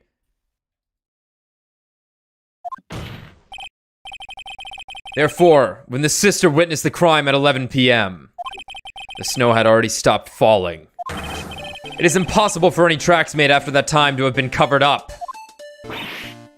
Yeah. Portal. Very fun. It looks like Miss Von Karma's claim has been slowed in. It's too soon to be closing this trial due to snow. Miles Edgeworth, how pathetic of you to rely on the weather of all things.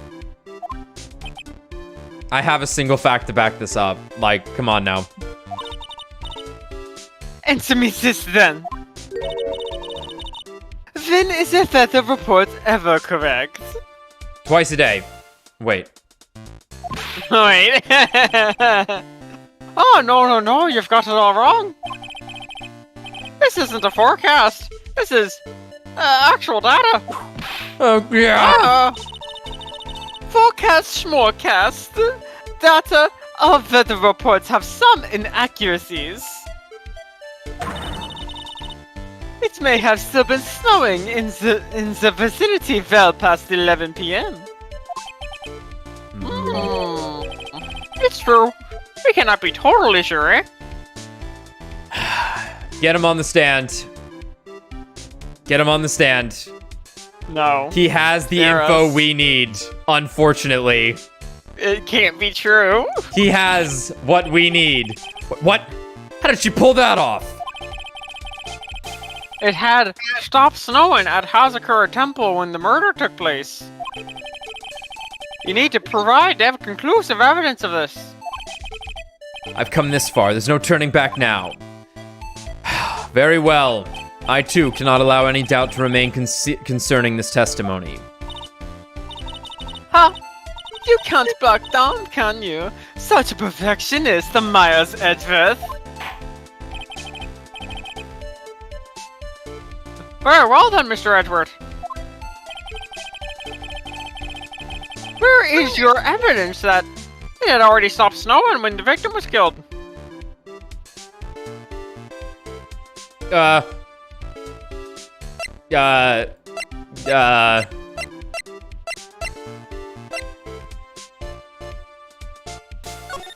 Nope, not that one.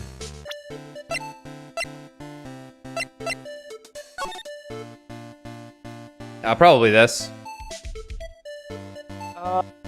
There's no snow on her. I mean, there's no snow on her and there's snow on the statue. So yeah. Yeah. Yep. This one. Ultimately, it all comes down to one point. That being, whether or not it was snowing in that courtyard when the victim was stabbed. Hold on, everyone. That's right, but proving that is...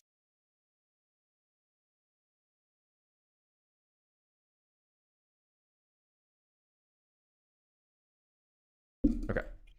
That's right, but proving that is incredibly easy. If we want to know whether it was snowing or not, this photo will tell us everything. They really are siblings. They're finishing each other's... dinners. Of course, I'm referring to the photo of the crime scene. As you can see, everything is covered with snow. With just one exception. And that is... the victim herself, Miss Elise Donim. Why is there no snow on top of her? The answer is simple. It had stopped snowing when she was killed, that's why. In other words, if the killer really did go to the Eagle River to dispose of the murder weapon, then in this photograph, there should be two sets of tracks. Man, he's cheeked up on the right side also. Just what are you suggesting, Miles Edgeworth? To be honest, I'm not entirely sure myself, but this is simply what all of the facts point to. That night, someone used the snowmobile to leave Hazakura Temple.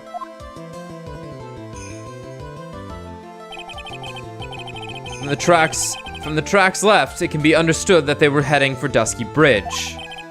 At that time, it was still snowing. Of course it was, because those tracks were erased by the snow. Then when the person returned to Hazakura Temple, the snow had stopped. Thus, the return tracks remained.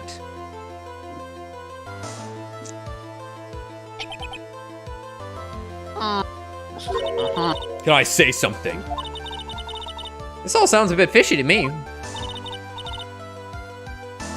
What, sister? There is only one key for the snowmobile.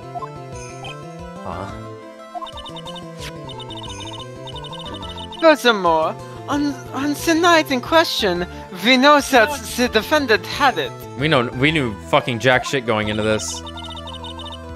The key was found in her room after the murder. Which can only mean that night. Iris used the snowmobile to go to the inner temple.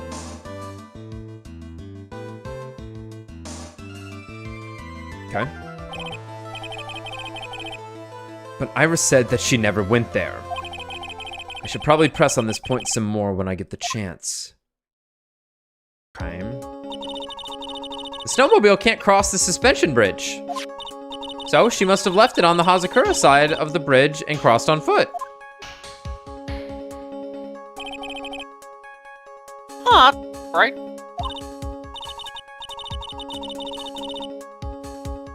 But what's odd is when I left Iris and returned to Hazakura Temple, you didn't see the snowmobile.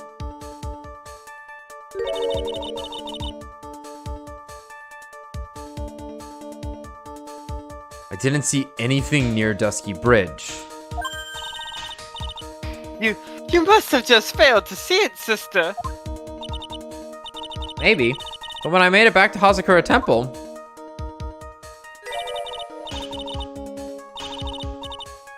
Holy shit, what? Okay, so... It was there by the main 10 gate. o'clock. The snowmobile, I mean. She leaves the inner temple, gets back here at 10:20 or whatever, right? Yeah. The snowmobile's here. And Iris is at the temple. Wearing the hood. But she's also...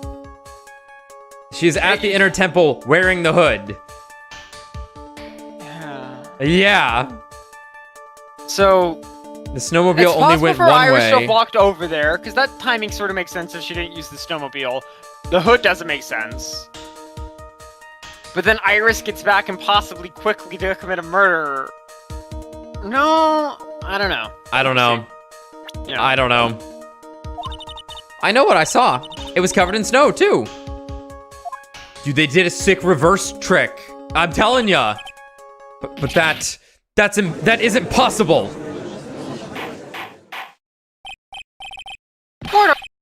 Murder in the cart? What does this all mean? Fuck if we all know. So then, what was the snowmobile used for? It wasn't taken by the defendant when she went to the inner temple. If it had been, then the witness couldn't possibly have seen it by the gate. Furthermore, it wasn't used by the killer to dispose of the murder weapon. If that was the case, there should be two sets of tracks in this photo. All we know is this. After it stopped snowing, someone used the snowmobile to return to Hazakura Temple.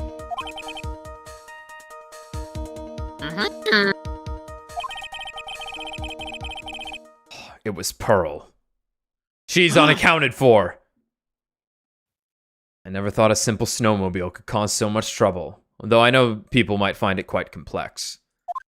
I can build an engine in an hour. From sticks. I think we've learned all we can from this witness. Yes. I have nothing more to add. I've told you everything that I know. But then, that still leaves us with the same problem.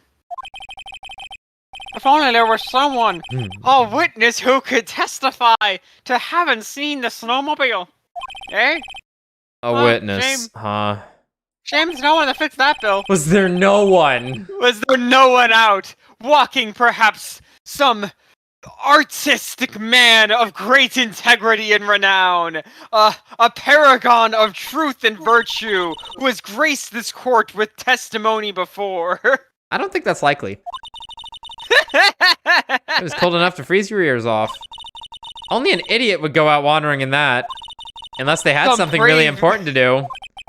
Some strength of man greater than none we've ever known. Someone that lives beyond our reality, yet is still in it. Hold on. Could such a man be real? Something is coming to me. Something is right. An idiot may well have gone wandering out on that subarctic night. Your Honor, actually, there just might be one individual who may be of help to us. No really? fucking way. You know of someone who might have seen the snowmobile on the night of the murder? I don't know for sure if he saw it or not, but there are two things about him that do come to mind. Oh, which are? First, that he saw something incredible on the night of the murder.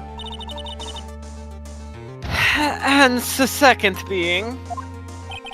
This individual that I'm thinking of went wandering outside on that cold night. In other words, he is our kind of idiot. Oh my god, why do I even have to pick? This should be worth all my health. Who is this idiot you're talking about? This should be worth all my fucking health. Yeah.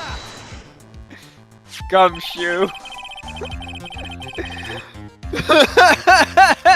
This guy must be a product of Jean-Luc de Laudec's Guide to Obnoxious French Painting. What the fuck? Whatever you just said, Your Honor, sure. This is Larry Butts, a disciple of the victim, Elise Donim. Her student? Interesting. And why was he wandering about outside on the night and murder? That's, well... He was horny, Your Honor. He's an idiot. idiot. You would know a lot about that. I could tell them all about his designs for Iris. I like that. His designs for her. But it may cost us his credibility as a witness before I even call him. There have been worse people on the stand, actually. There's been murderers on the stand. There's been Angel, who had, like, redid her testimony, like, 8 times, and they were like, alright, thank you. You've been a great help.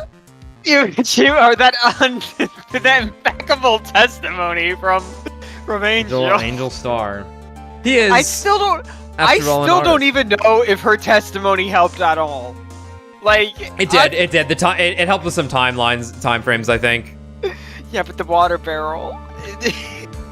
Yeah, they fucked up on the water barrel.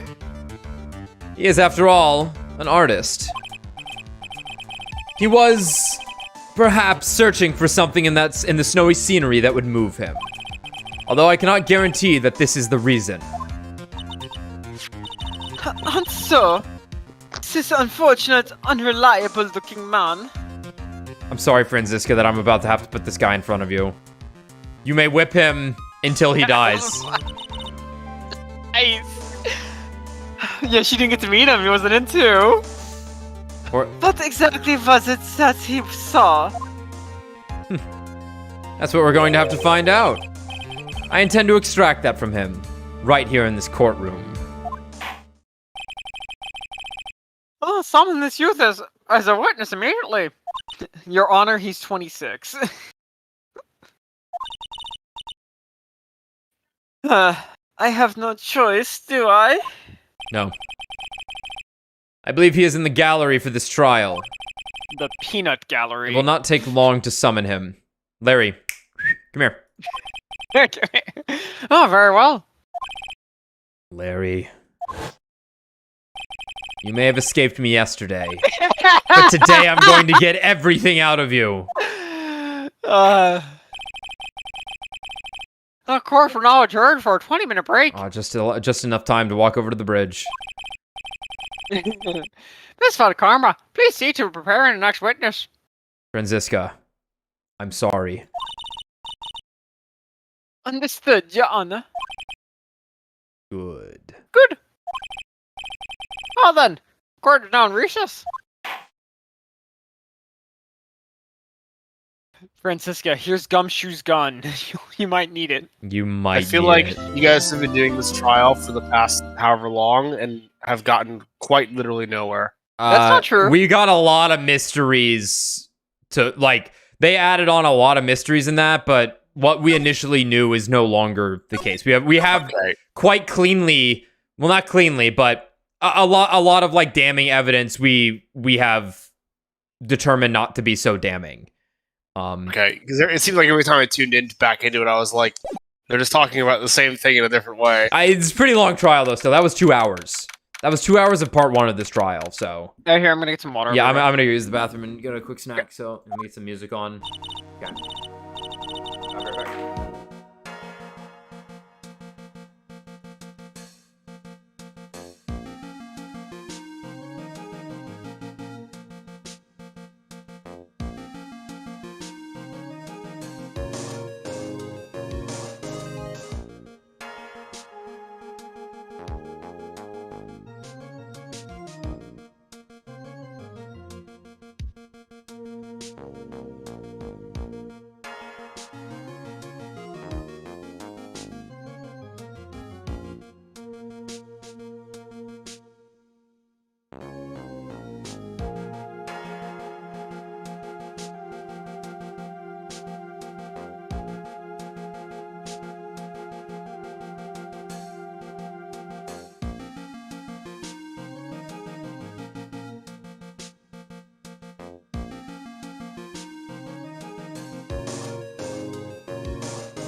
Hello.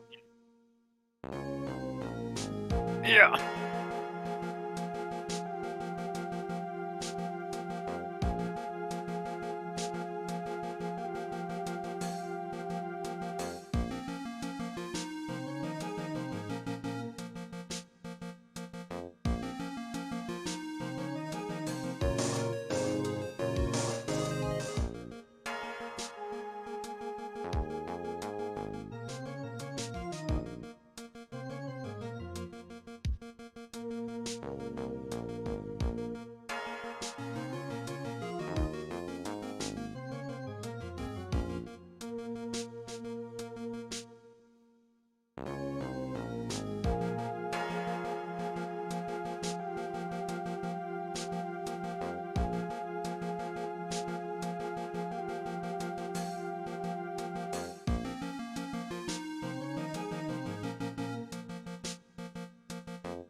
My cat likes to stand directly outside my door, like up against it.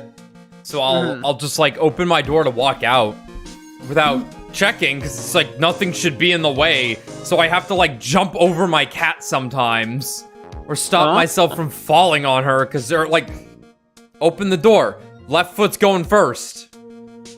Maybe. Well, it doesn't matter. She's fat and takes up a lot of space, so one of my feet's hitting her. So I have to fucking like grab the door, and she's like, "Hey, feed me." And then It's me, Goku. It's me, Pearl. Don't you want to feed me, Alex? It's more like. Actually, but Pearl has only started becoming more vocal since we've been giving her wet food. And she knows it works. Not on me. Everyone else, they're helpless to it. Siamese are smart. But like I said, but she is and she's not. So she thinks if she starts begging 2 hours before I'm supposed to feed her, that means she's winning. When I'm just gonna feed her at the regular time, even though she's begging for 2 hours. She's like, I got him. Siamese are also loud. Yeah. Luckily, she's not too loud, but she does have an incredibly pathetic meow, which also just comes with the territory. But I guess this is what happens when you give your cat wet food.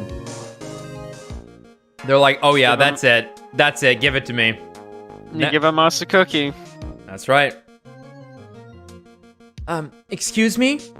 Mr. Edgeworth? I'm not really sure what to say. Iris, we only have 20 minutes. There are two things which I need to ask you before we reconvene. Alright. I'll help you any way I can. First, about that night. You really didn't go to the inner temple, correct? The last witness claims to have met and talked with you in the training hall. Either you or Sister Bikini is lying. Mr. Edgeworth, it is just as I said yesterday. Until the incident occurred, I was in my own room in Hazakura Temple. Very well. Can you explain the bloody clothes then? That night, the temple snowmobile was used in between the time Sister Bikini returned to the main hall and when she bore witness to the murder. Sometime between 10:30 and 11 p.m. that night. Were you the one who used the snowmobile? There was only one key for the snowmobile. The only person who could have used it was me. So it was you.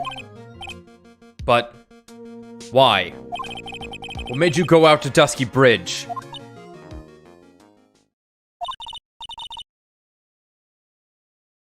I'm sorry, Mr. Edgeworth. What the? We don't for this shit. Well, here we are again. We're back in court in 10 minutes.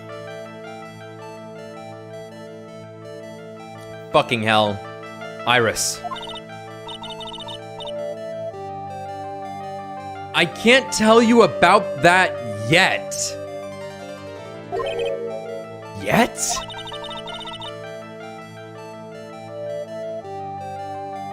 Not until her safety is confirmed? Maya? Her? Yeah. Safety of Why? the acolyte. Huh?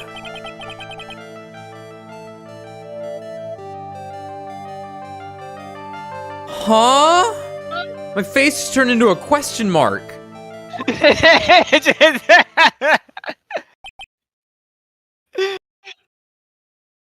Huh? Iris, look me in the eye and tell me the truth. Did you kill Elise Donim? No matter who or what may come, I could never take a life. Bro, what the fuck is going on? What the fuck is happening? You've killed before. You killed 2 people.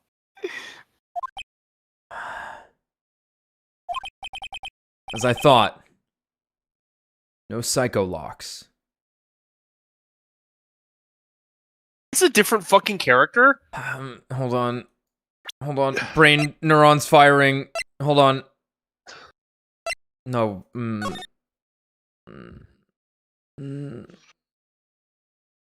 Monkey. So, assuming this was Misty,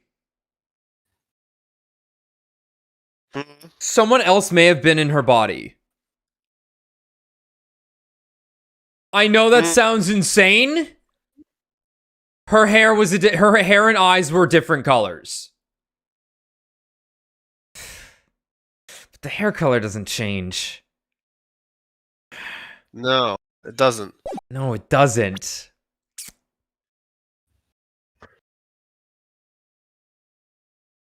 What? How wouldn't she be in prison also? What?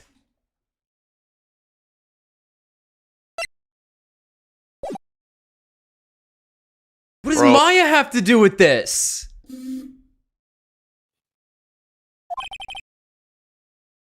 What?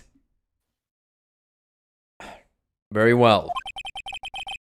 It is my job to get to the truth. You'll discover this for yourself soon enough. Fucking.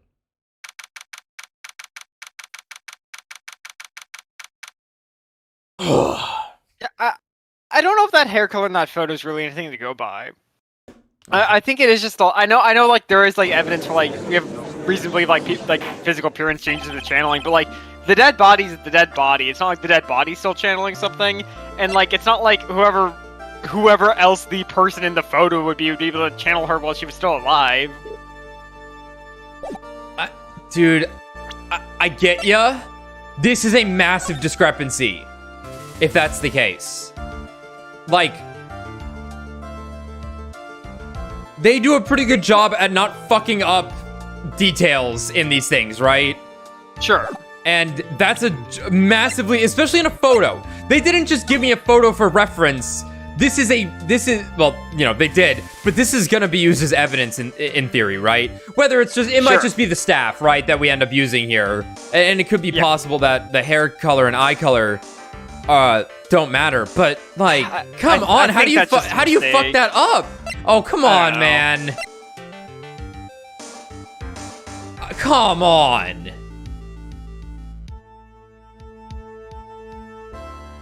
Yeah, that's a pretty different color. Yeah, well, I guess we'll just like the character. Like, dude, you look at the character, but like, oh, what does the character look like? Oh, they literally have the color palette laid out on the fucking character sheet with them. This isn't a fuck up. This is intentional. I'll be really upset if it is. If that's not the case. All right. Whenever you're ready, Tommy. Court, we're now reconvened. Okay. It's my karma. Where is the witness? I think I forgot to say at the beginning. Hopefully this part of the trial won't take as long as the last one. I'm getting a pretty bad headache, so we're gonna get through this and then we'll call it for the night. Though it's probably gonna be 3 hours at that anyway, so it's not like it was gonna be a short one. Yeah. Oh well. Okay. So Karma, where is the witness? During the break, a man was detained for suspicious behavior in the gallery. Suspicious behavior. He was sketching something very intensely. Was it you? How dare I ask what the witness was sketching when he was detained? He drew a terrifying woman, armed with a demonic face and a vicious whip. No, yeah? I can only presume that. Oh. Anyway, it's time to drag this pathetic excuse for an artist before the court. Loris Dunim, I hope you're ready. Get in here. It would seem that Whip is going to see plenty more use today. Oh boy, is it. Oh boy, oh boy. Ouch! I'm gonna moan every time she whips him. Your sketch is in contempt of this court. Hey! I was just artistic. Ow! You tried to run away from the bailiff who was trying to hand you your subpoena, correct? But look, I'm nothing but a fledgling artist training out in the mountains. I'm only down here in this city because I ran out of green paint. Well, to use the technical term for the color, Viridian. Larry, shut the fuck up. This isn't an art store, now is it? I know, I graduated junior high, okay? Look, art is all about working in the fields, isn't it? Working in the fields? I presume you wanted to say field work, I hope. That's it! Thanks, buddy! You don't know me. Yeah, don't you? I don't know you. It's kind of sad that I was able to understand his mangled train wreck of a sentence. I just happened to stop in here and found a wonderful new model. So see, I've got nothing to do with this trial. At all. I expect all of your faces to be red when you realize this mistake. Bright red. Or to use the technical term, Crimson Lake. Oh, the judge got... Stop your pathetic blubbering and testify like a man. Refraining from whipping me, Miss Von Karma. Cross-whipping is as bad as cross-checking. Witness, that was all your fault. Testify now. This is too much for me. You deserve all of this.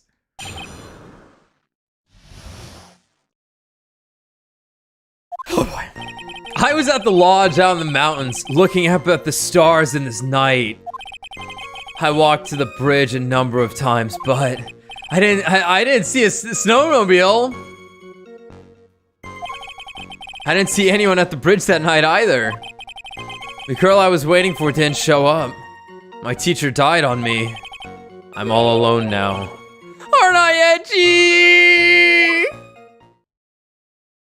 I don't know you. Witness, refrain from talking directly to the lawyers during your testimony.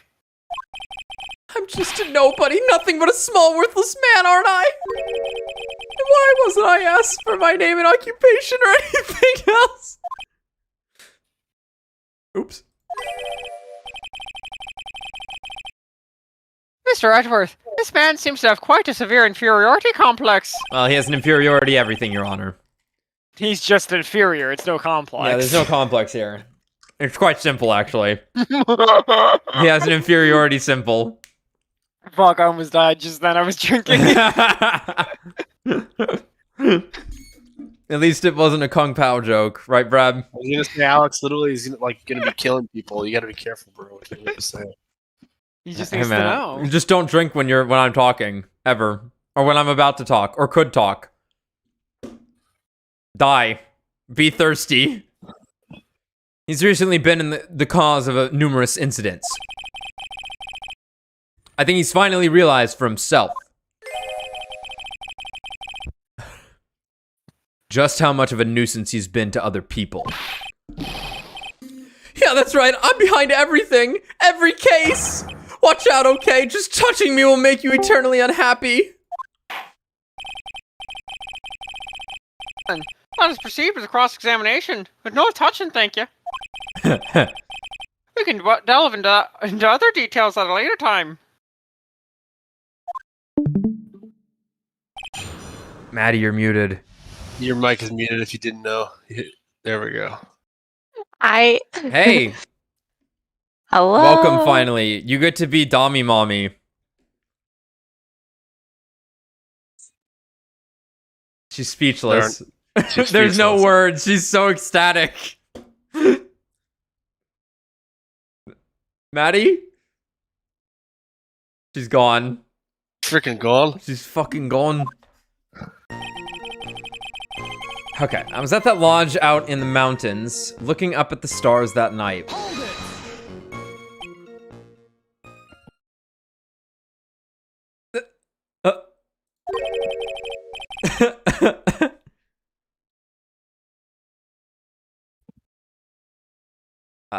I'll continue for now while the siblings are probably dealing with technical issues. They're freaking gone. They're gone. Holy shit. Whatever is the matter, Mr. Edgeworth? Oh, their power flickered. Are you serious? Yeah. Are you fucking serious? Yeah, it's really funny. Are you fucking serious? Again? Oh my god. Friggin' again. Friggin' again. Here, I'll also be right back. Oh my god, we're losing all of them.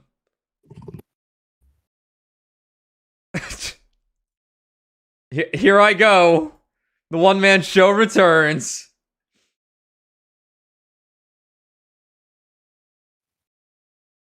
Okay. This one single statement is so full of contradictions. For a moment there, I thought I was going to collapse. So, witness, any idea as to where these contradictions in your testimony lie? Depending on your answer, I may stay my whip. Okay, give me a minute. Well, it was snowing that night, so I couldn't possibly have seen the stars. The rundown shack is hardly a lodge, is it? And even if the stars could be seen, it isn't like I was there to look at them, right? He got it. He did it. See? You can do it if you try. Excellent. are. I thought you were just so blown away by the character you're gonna have to be. Power flickered again. Yeah, that was so and then I'm like, oh, Tommy, no, Tom, okay. It's all gone. Okay. All right, Maddie, this is Von Karma. This is baby girl Von Karma. I love her. Wow. She whips people nonstop. She's the German, by the All way. right, how old is she? How old do you think she is? Okay. I'm gonna say 25. Okay. She's 19. Oh, every girl so far has been 19. Yeah, you're mostly right. Yeah, like except for Pearl, I guess, and yeah, she's 48. Iris is 22, 24. Oh yeah, she would be 25. She was 19. She was 19 yesterday. Yeah, anyone that's 25 was 19, as it turns out. Oh, that's awful. And Maya's 19, right? Yeah, Maya is 19. Yeah, but yeah, like they mention it in. So she's the main prosecutor of the second game. Okay. So she's who you're fighting for most of it, except for the final case, and it's she plays into it. She didn't really like have as big of an impact as Edgeworth did in the first game, or as I imagine Godot will in this one. But still, she's all right. However, it's like they do mention that she became a prosecutor at 13 and that she was a prodigy, but they didn't mention that she was only 18 until you get into the case. Or they don't even mention it. Maya mentions it at some point, but you can check the profile and it just says 18. It's like, what are you talking about? That is the oldest 18-year-old I've ever seen. Yeah.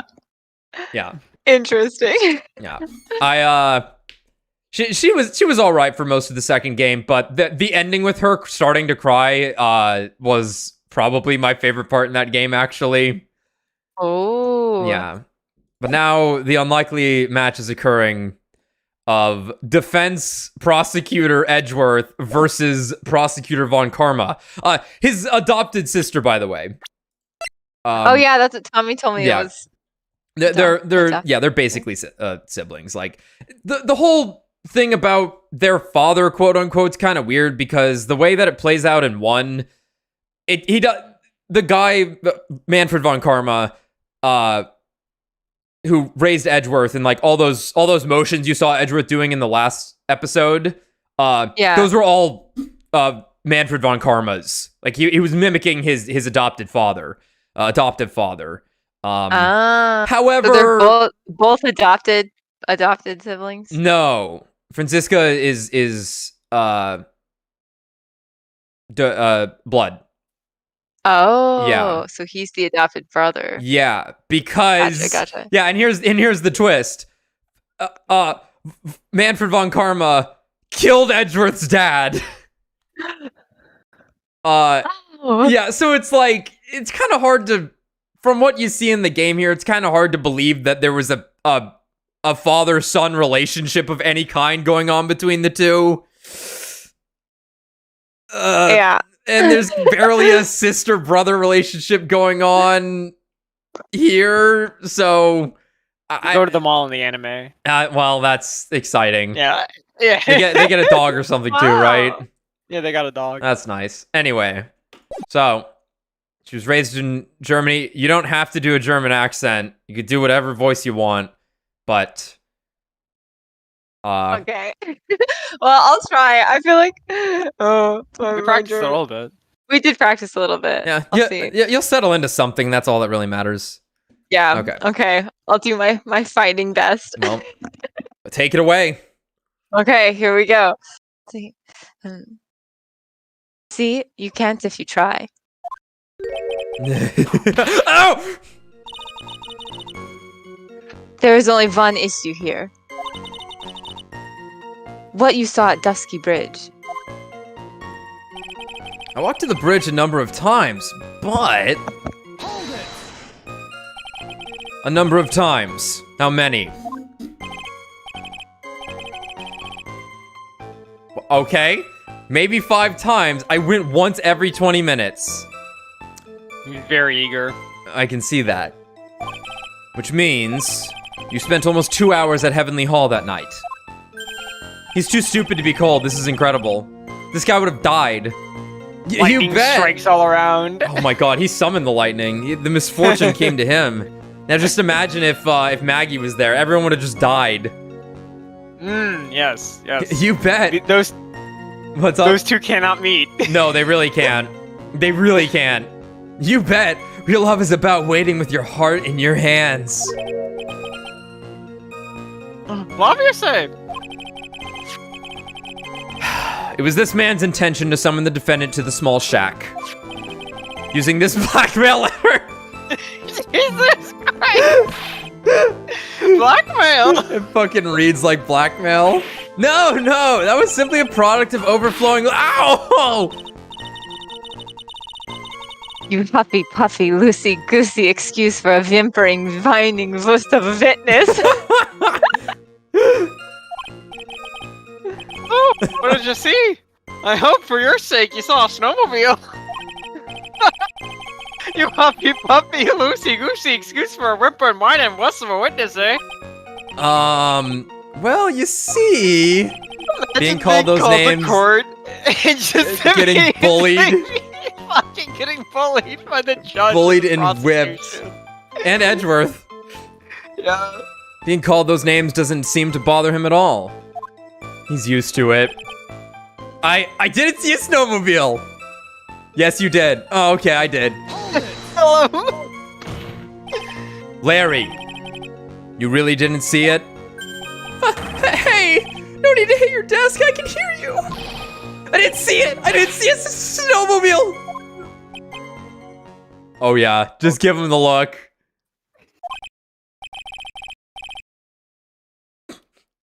Larry, say snowmobile for me, please. Snowmobile. If you truly had nothing to hide, then why are you stammering like you just flew over a cuckoo's nest? Just shut up! What is this? I don't know, don't ask me! It seems that I'll need to start from a more obvious contradiction. I'm going to strike the blow that will finally get him to spill the beans. I didn't see anyone at the bridge that night either. He didn't clarify when he started, when this 2-hour time frame was, I don't think, right? I don't think he did. I didn't see anyone I'm gonna at the guess bridge. it's like 9 to 11, but yeah. Yeah. I don't think he clarified. You didn't meet anyone. Oh no, I'm sorry. No, we do have a time frame. Because he said at 10 o'clock. So, Right. presumably, like I said, 9 to 11 if he was there yeah. for 2 hours, Yeah. right? Yeah, 9 to 11. That's right, because I've got nothing to do with this. And I'm just here to buy some Viridian paint, okay? Come on, I expect those Crimson Lake faces now. I expect to see those Crimson Lake faces now. It would appear that simply pressing him isn't going to be enough, Mr. Edgeworth. Indeed. Seems that he's going to claim to have nothing to do with this to the end. I don't want this guy to cost us any more time. I need to slice through his obvious contradictions and keep things moving along. Okay.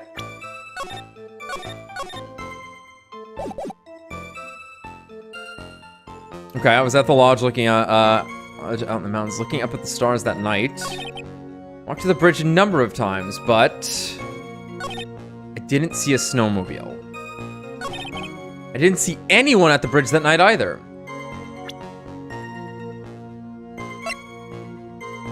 That's just not true. He should have seen someone.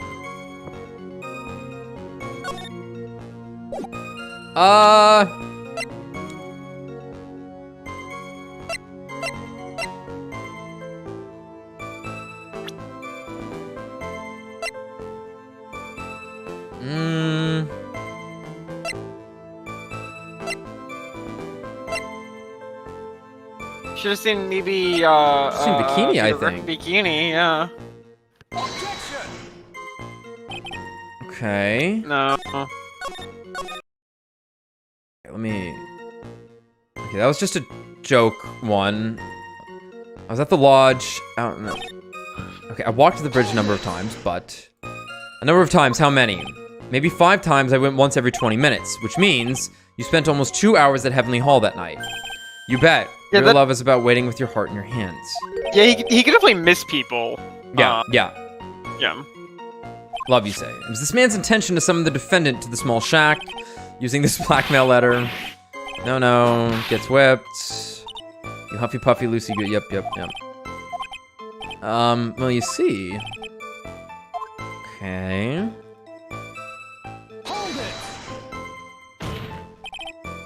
Larry, you really didn't see it. Hey, no need to hit your desk. I can hear you. I didn't see it. I didn't see it as a snowmobile. Larry, say snowmobile for me. You had truly nothing to hide. And why are you staring like you just cookies nose? Shut up. What is this? I don't know. Don't ask me. Seems that I'll need to start from a more obvious contradiction. Yeah, you're right, Otaku. I guess I don't know how much that plays into this though, but it could just straight up be like crack him open a little bit. You did see Phoenix. Yeah, I was thinking that, but yeah, it is possible. Yeah. It's just like, you fucking idiot. Okay, yeah, maybe that's just it then.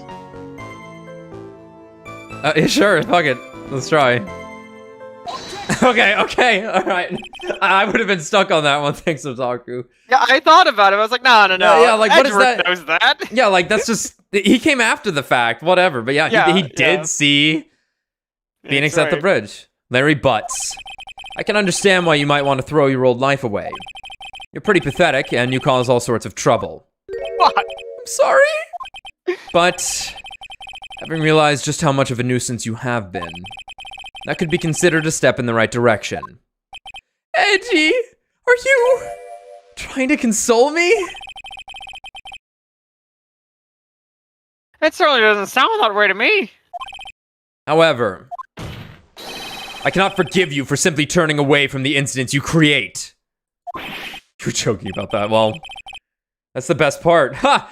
What? You want to use a metal detector on me or something? Ha! You want to bring a parrot up to the stand? Ha! Oh, fuck. You're totally pinning this on me?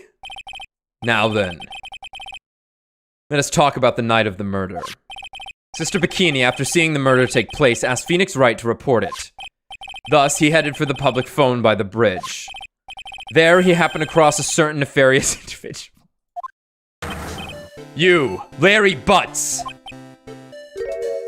That's right, me in the flesh. Listen carefully, witness. It doesn't matter if you change your name. So long as you remain pretty pathetic, you will continue to cause these incidents. Fucking hell. That reality will not change. That reality will not change. But, what do you want me to do then? Larry, what you need to change is your inner self. But for now, what you saw that night, testifying truthfully about this one issue is all I need from you. Edgy, I think I've finally woken up. Well, I guess I could still be sleeping. But anyway, I'll do it. I'll testify. Well, I'm not sure this will go especially well. Again, then, witness. What did you see on the night of the murder? What I saw. Part 2. I went to the shack at around 9, so it would have been about 10:30 p.m. I was lying under my bedding. Okay. God, he was sleeping there. How? My love abode. How? Oh, he had oranges. He's fine. He's fine. I was lying under my bedding when a white flash almost blinded me. I looked out the window, and Dusky Bridge was on fire. There was still some thunder, but I went right away to check it out. That's when I ran into Nick.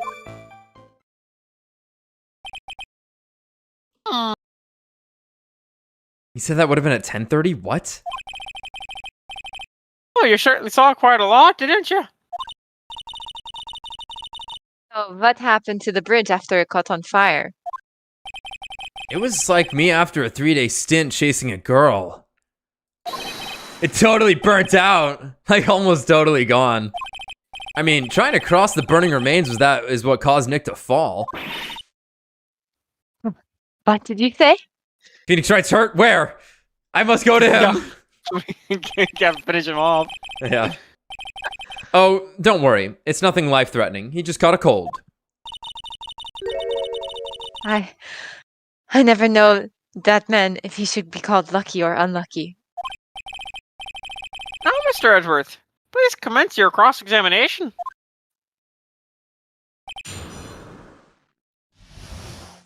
What I saw in part 2.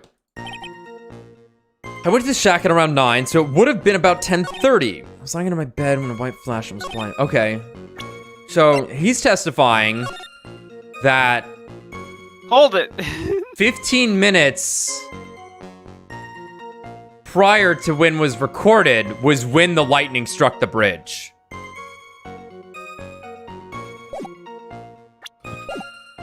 Unless it was a different flash of light of some sorts. What did you do out there in the cold for half an hour? I'm sorry. What did you do out there in the cold for an hour and a half? Well, if you really must know, I was busy being excited, I guess. Excited? Dare I even ask? I set the meeting time at 10 p.m., right? But I couldn't wait, and I thought she might come early, too. Well, it appears she didn't come at all, in the end. Because they never arranged to meet in the first place, did they? Shut up! Don't go picking out my fond memories. Don't go picking my fond memories apart. Anyway, I was getting a little worried. I thought maybe Iris had lost her way. So every 20 minutes or so, I went out to the bridge. But I didn't see anything particularly suspicious. I didn't have anything else to do, so I went back to the shack to wait for her. I was lying under my bedding when a white flash almost blinded me. This light was, of course... Did you see his hand just stutter? That was weird. I did not catch it. Lightning. Like, kapow! Like a slap from Naomi, honestly. A big bada boom. Or a little like that? That's more like a punch from Miranda. Did you actually see the lightning hit the bridge? Well, I was a bit startled by the flash of light, so... I looked out the window and Dusky Bridge was on fire. Seeing that, what did you do? What do you think? I was burning up as well. Burn the fire in my heart. That's why you went to take a look at the bridge? Well, to be honest, I was freezing cold, so I first thought, forget it, I'm not leaving my covers. But it had pretty much stopped snowing, so I don't know, I changed my mind. Huh? I'm not sure I care for the forget it attitude you had at first witness. It's cold out. Oh, good, a fire. There was still some thunder, but I went out right away to check it out. You said right away, but exactly how long after the strike was that? Lightning fell, and then the bridge caught on fire. Maybe around 5 minutes? I mean, I suddenly thought, gotta go check this out. How far is this small shack you were... Oh no. How far is this small shack you were in from the bridge? Hold on. Well, it had pretty much stopped snowing. I guess about 5 minutes walk? Man, this place is fucking... Maybe everyone just walks really slow in this world. That must be it. Everyone takes their sweet ass time. Yeah, that's like 30 seconds tops. I mean, maybe a bit longer. It is a slope and there are stairs that are snowed over, so like, you'd be careful, but no way. And how did Dusky Bridge look when you got there? Like, I had recovered a piece of my childhood. What the fuck does that mean, Larry? What is Larry? Larry? Oh, okay.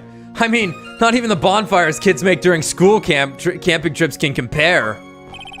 Well, should I press him for a little more info? Why didn't you call anyone? Larry, let me ask you one thing. What is it, Edgy? What's with the serious face? Why didn't you call anyone? Huh? What do you mean? Normally, when faced with a towering inferno, one would try and tell someone. There is a public phone right by Dusky Bridge, correct? Larry. Well, of course I thought of doing that. So then, let's hear why you didn't. Huh? Yeah, okay, a reason. My reason... It isn't that I didn't try to tell anyone, I just didn't have time to, okay? What? What? No! This is like 45 minutes before... What? We, as the viewer, met up with him at like 11:20, I want to say. Uh-huh. The time frame he's giving us right now, it's like 10:35.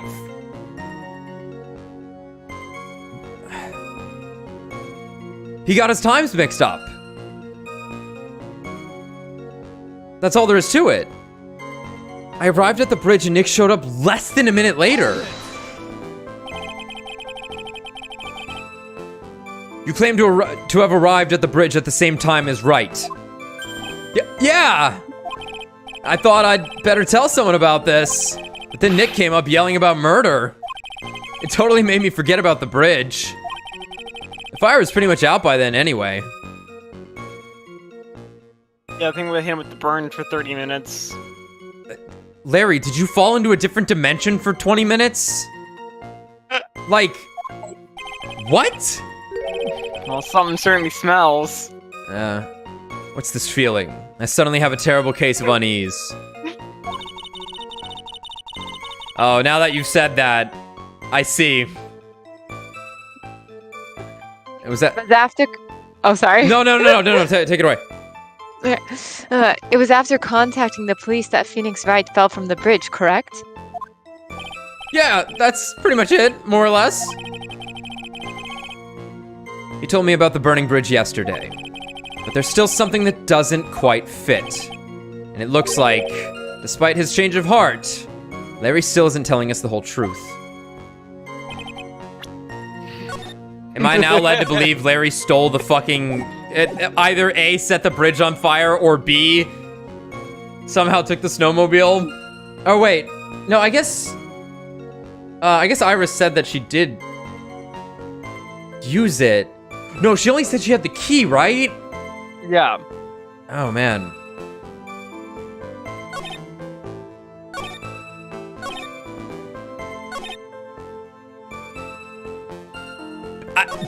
Any of these, really?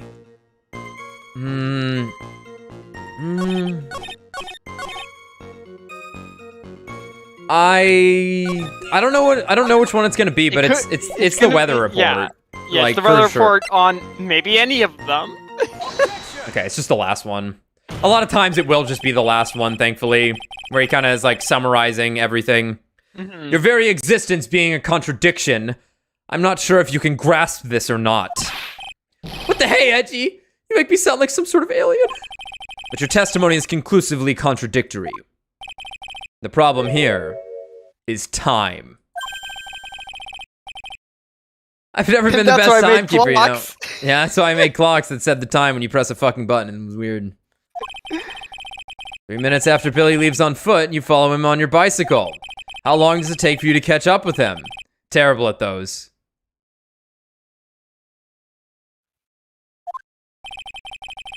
This is much more simple. You saw the lightning strike Really? Dusky Bridge. I'm finding it kind of complex. Am I right, Miss Von Karma? And immediately went to see what happened, correct? Yeah, well, I wasted about 5 minutes first, but more or less. I have the weather data from the night of the murder here. According to this, the lightning fell at 10:45 p.m. You say it takes less than 5 minutes from the shack to Dusky Bridge, meaning you probably got there around 11 p.m. That all sounds about right, I guess. And then Nick showed up and did his falling act. That is impossible. What do you mean? 11 p.m. is when the murder occurred at Hazakura Temple. Thus, Wright was still there, in the courtyard. There is no way that Larry could have encountered him at Dusky Bridge at that time. Excuse me, I have an objection. You do? Edgy, how many times do I have to say this? I'm not Larry, I'm Laurice, don't admit- Ow! It has not been proven that the murder occurred at 11 p.m. The sister only said around 11. In which case, it could have been earlier than that. Watch your footing there, Miss Franziska von Karma. The slope ahead is slippery. But there is still no way that Wright could have been at Dusky Bridge at 11 p.m. And why not? It is clearly written here in the weather data report. It took around 30 minutes for the bridge to burn out. Therefore, the bridge must have been burning until at least 11:15 p.m. Oh, which means... what exactly? Wright did not see the bridge while it was being consumed by the flames that night. I kind of felt like we did, but I guess it was just smoldering at that point. Uh-huh. In fact, he did not arrive on the scene until after the flames had died down. Somehow, I guess, the ropes were fine. Yeah. Ooh, typo. Double space in the official translation. Double space in the Had official died, yeah. translation. Had died down. You could fit Gumshoe in there, it's so big. Larry, you arrived at the bridge at 11 p.m., but Wright did not make it there until at least 11:15. I suggest you stop hiding things and just tell us the whole truth. Now then, what happened during these missing 15 minutes? Edgy. I feel like I just got brutally woken up by a toilet splashback. What? Ugh. I feel like I just got brutally woken up by toilet splashback. I guess I was still sleeping after all. Ha ha ha, pinch me. Or So there was a missing 15 minutes prior to meeting Phoenix Wright? I hardly see that as much of a problem. Yeah, not much of a problem at all. Really? The bridge is burning before your eyes and there is a phone right next to it. Why then did you not report the accident? Yes, witness. Why didn't you? You were there simply to watch the bridge burn? And therein lies the problem. For even after the bridge had burnt out, he was still there. Staring into space, this witness didn't even attempt to fulfill his civic duty. That's what it sounds like. Ah, but this is Larry we are talking about, and even he is incapable of being so stupid. Which means there has to be a reason for his inaction. Brother. Edgy. I think it's about time I got serious with you, dude. Oh my god. Just as I thought, you've been playing with us all this time. Listen, I'm gonna tell you everything. Are you sure you want to hear it all? Yes. I may really say it all this time. Everything. And say it.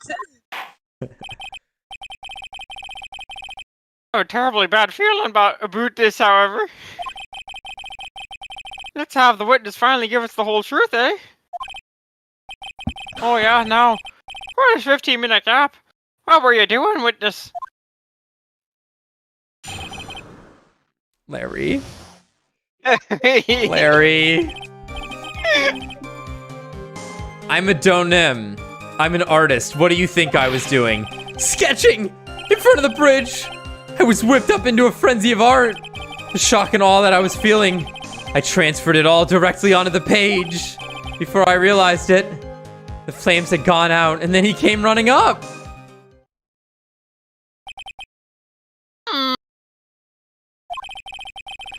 I suppose artists can be strange folk. That's right. I'm willing to sacrifice everything in order to draw the perfect sketch. Larry, the bridge wasn't a woman. There's no way you would have drawn it. Including the truth from the sound of it. Oh, Mr. Edgeworth, has this removed the last of your doubts? Not at all, Your Honor. In fact, I never believe a thing he says. One very large doubt still remains. And what would that be? This is a surprisingly believable story, especially considering the source. So why did he think he needed to hide it from us until now? I intend to drag the reason out of him.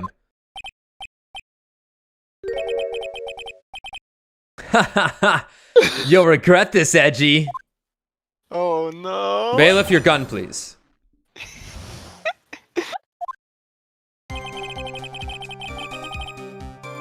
I'm a donem. I'm an artist. What do you think I was doing? Tell us, Larry. My name is Maurice. Get it right. No, shut up.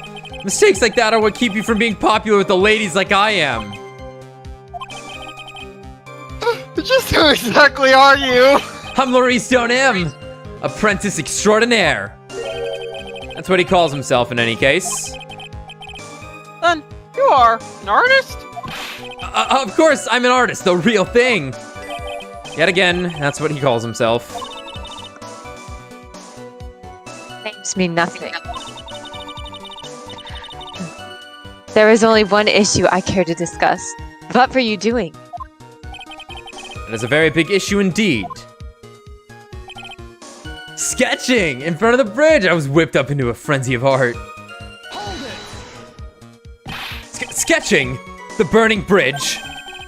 The burning bridge and everything that came with it. What?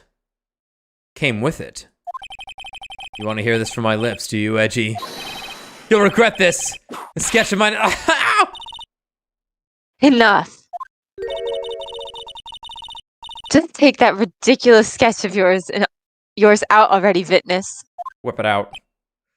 Warp it out. Whip it out so I can whip it off. Prosecution, whip his pee-pee. What are you talking about? I don't know what you mean. Well, that it does indeed appear to be the fastest solution.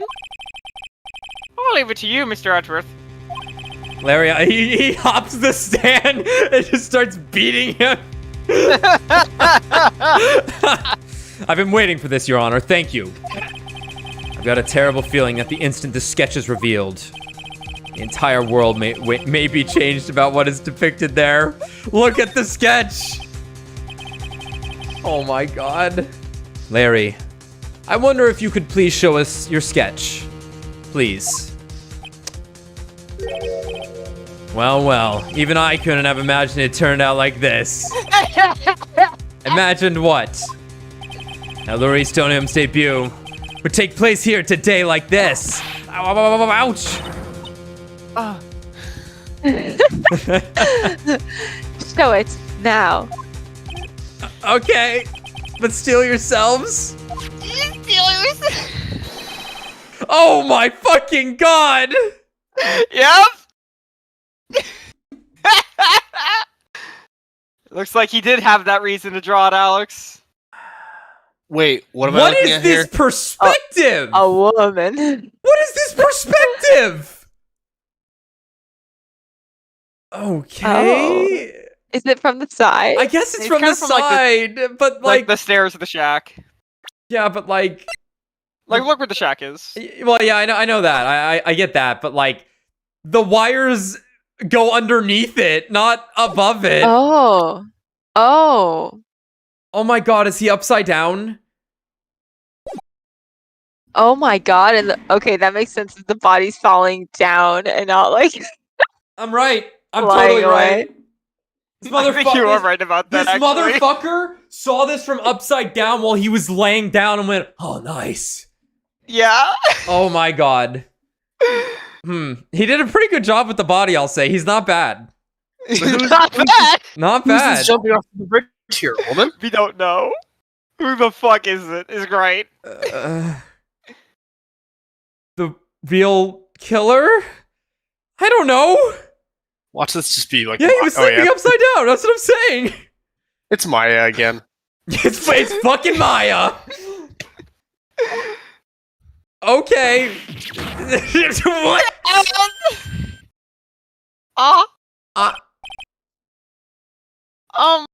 Well, so this is Dusky Bridge, correct?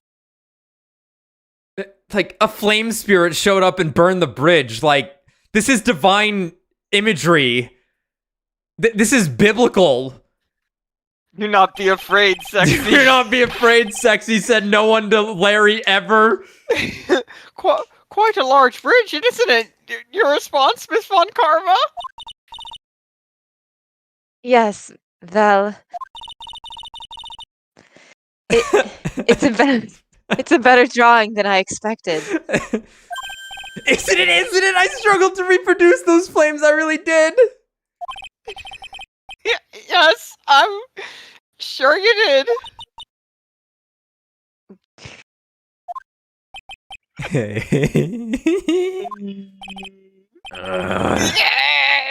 This is going to get ugly.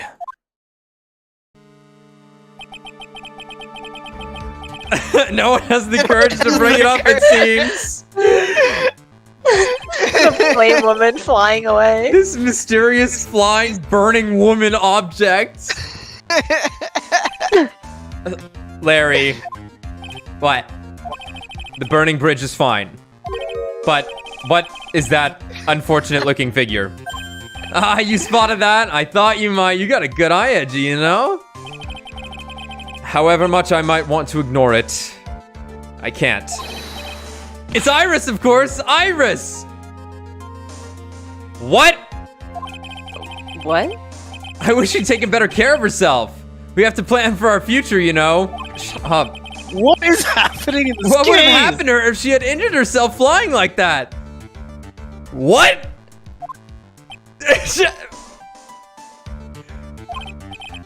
Larry, please answer this next question honestly. Okay. Are you really claiming to have seen this? Are you claiming to have seen the silhouette of the defendant flying over the bridge that was engulfed in flames? Yep, that's what I saw. That's how I This is drew why he it. had I'm an fucking artist, Cyclops a real on it. artist. Are you high? Hi! The girl, she's really high up in this picture. Your Honor, I'm going with the snowmobile ramping theory. I'm going with the ramp theory, Your Honor. What was that for? Oh my god. This is all a bad dream. I was hitting you on the cheek to test that theory. Please whip your own cheek from now on if you wish to test your odd theories. Oh, I'd whip her cheeks. Hey, this is my courtroom, stay out of it. Fuck you, Canadian. You fucking leave. Yeah, fuck that guy, even Gant. Always fucking with me. Anyway, no court of law will always acknowledge Will ever acknowledge. that people can fly. Actually, there is some precedent for this. There is, in fact, some precedent for this. No. Yeah, the third episode of the second game, which she would be the prosecutor in, is a a circus case where a guy was murdered, but no footprints of the killer were left behind at the scene, and he flew. yeah. So that was his whole thing, is that he could fly. That's what his magician gimmick was that he could fly.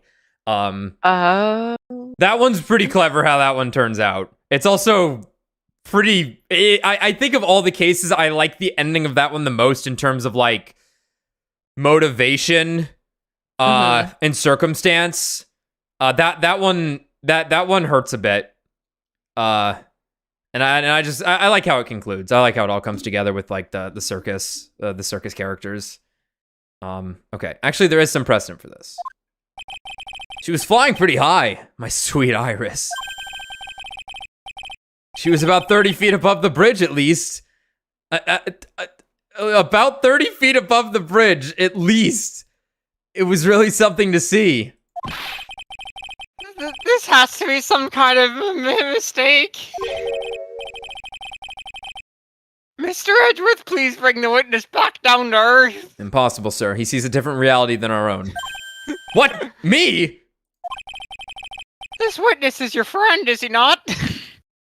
It says it right there in your bio. Ah, fuck. I knew I should have changed it. Oh my god. Accessory to foolishness. Miles Edgeworth. Let us get back to the cross-examination by force if necessary. Yes, sir! Mr. Edgeworth, I expect you to expose the obvious contradictions here. Okay. Looks like I've got another reason to remember this moron. Unforgettable. Well, what'd you think of my debut piece? Get that thing away from Get me. that thing away from me! Horrible sketch of what he saw the night of the crime. Now, hurry up and cross-examine him. Get him out of here! Enough of this man! God, he even has her, like, falling with her arms splayed out. Jesus.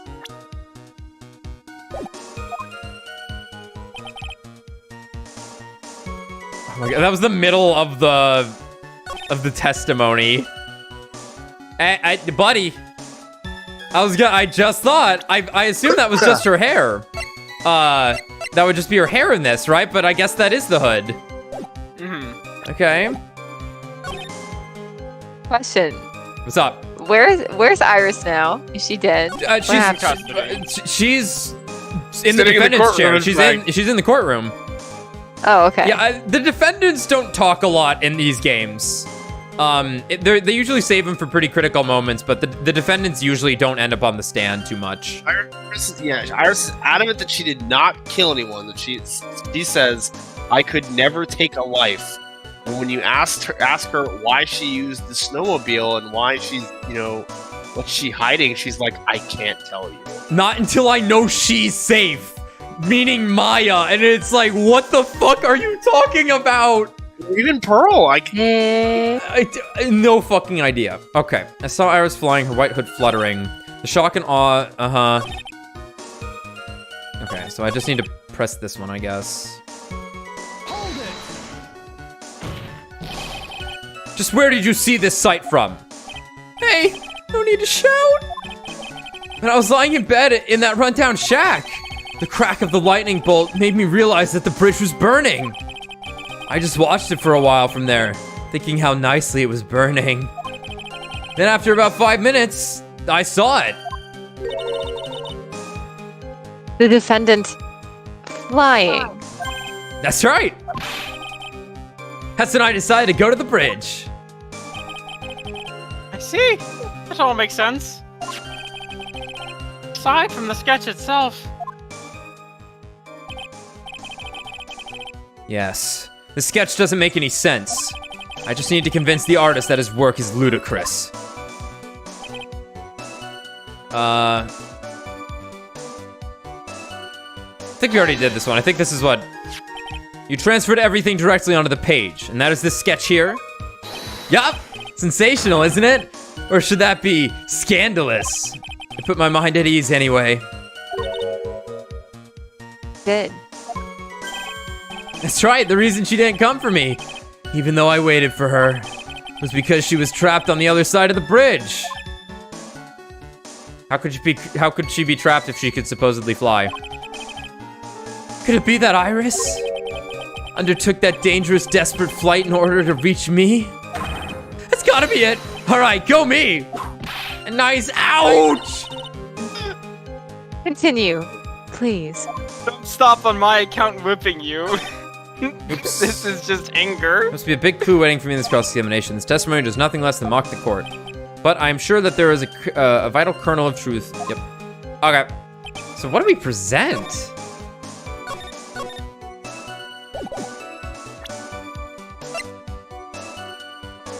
The hood? Again? Possible. I think it's the hood for now. Yeah, like we have like, yeah. Yeah, I think it's just the hood for now. Yeah. He wasn't fucking wearing it. Larry, what did you really see that night? Not that I particularly care.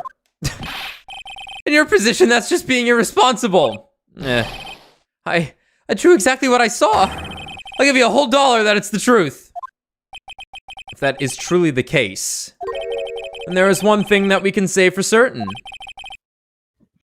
What might that be? That the person who flew over the bridge could not have been the defendant, Iris. What do you mean? I don't understand. Foolhardy folly of a foolish statement by an equally foolishly foolhardy fool. How exactly can you make this claim? Tell us, Larry. According to this picture, the individual whom you say you saw was wearing a hood, correct? Of course she was! That rundown shack is quite away from the bridge. The hood is what told me that this floating angel was my Iris. The hood is my darling Iris, and Iris is my darling hood. Wah! It seems there are bigger fools in this world than the one at the defense bench. Larry, there is something you need to be made aware of. On the night of the murder, Iris wasn't wearing her hood. She had given it to Wright as a gift. What? I'll kill him! No! That homewrecker! Are you going to change your story now? Perhaps you suggest it was Wright who took flight? Well, he got it. A phoenix rising from the ashes? Oh. What are you talking about? I think you understand what I mean just fine. Why? Why did Nick have Iris's hood? What? Edgy! What's going on with Iris and Nick? Why you, Nick, you dog!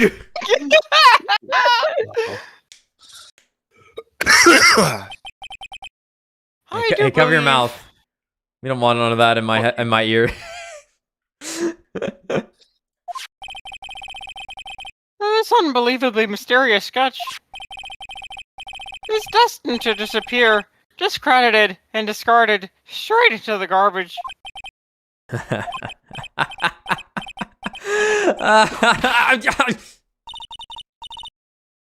What is it now, witness? It feels like I've been waiting 25 years for this very day to come. Edgy, today's the day I get to completely stupefy you. Butts no requiem. What's no requiem? What? What is the meaning of your outburst, witness? I hate to have to do this, but I have some definitive evidence. Brother, definitive. Evidence. Iris did indeed come flying over the burning bridge, and I, Laurice Donem, shall prove it. Didn't expect to ask this again, but we shall be needing your testimony once again. Tell us anything you know concerning the defendant as depicted in the sketch. And show us your evidence that this nightmare was actually a reality. Okay. I hope you're ready, Edgy, because I'm gonna feed you a whopping serving of pain.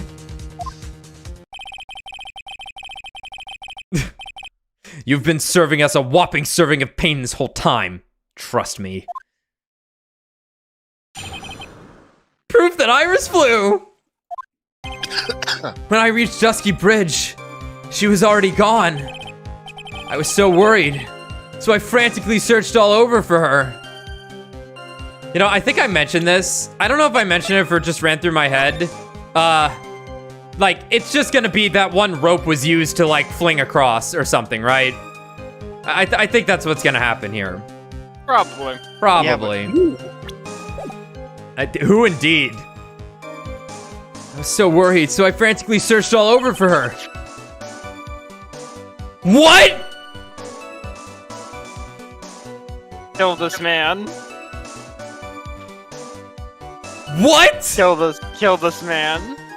That led to me finding a beautiful crystal sphere half buried in the snow.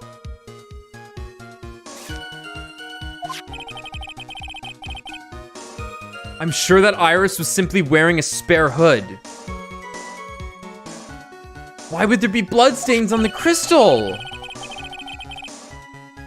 After all, no one else could have lost a crystal sphere that night. Holy shit. Hey, crystal sphere.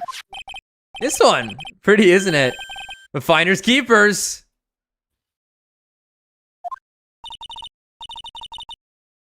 That sphere. Where did you find it? Let me see. Around here? Somewhere? Looks about right. Okay. And it was half buried in the snow. It pretty much stopped snowing by then. There was still some falling as I walked to the bridge.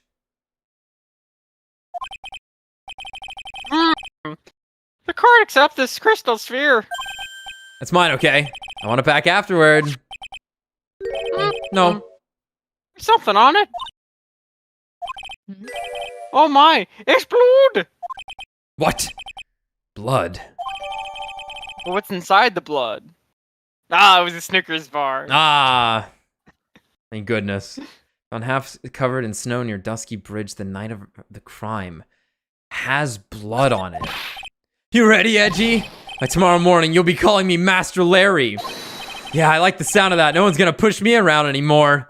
I thought you went by Larice now. Need I fucking... Need I... No need to say it twice.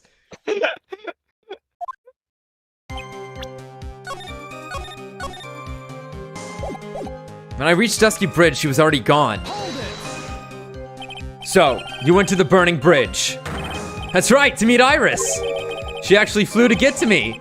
The least I could do was meet her halfway. What the Bash his skull in with a rock. Larry. Yeah. Okay.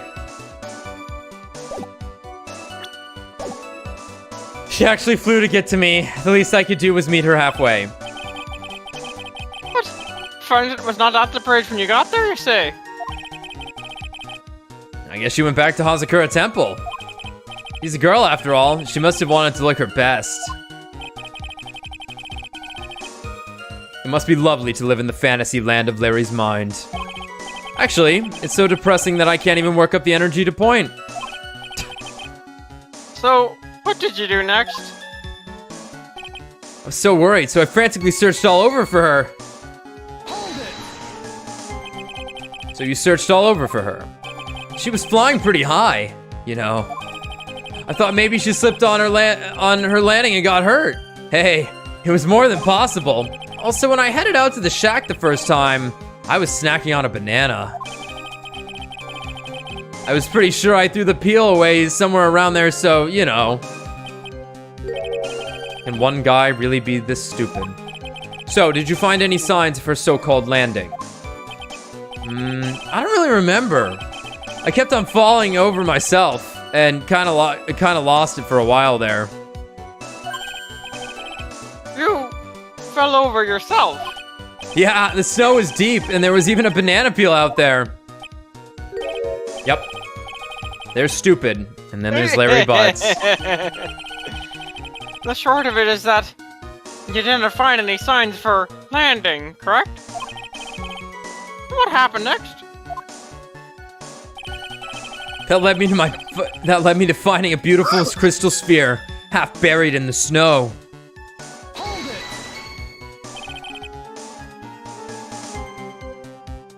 This crystal would have had to have gotten there before the murder took place.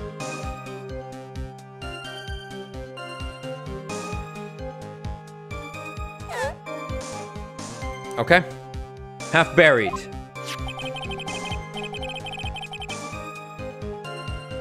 It was sitting in the snow. The little gathered on top of it. It was very hard to spot, actually. I mean, it was dark out, too. The bridge was burning. That would produce a lot of light, anyway. I'm impressed. You did well to find it. No matter what you may think when you look at me, I'm a pro. A genius security guard. I used a pen light I borrowed from my company to help in my search. And it sparkled really brightly, as if it was saying, "Here I am," to me.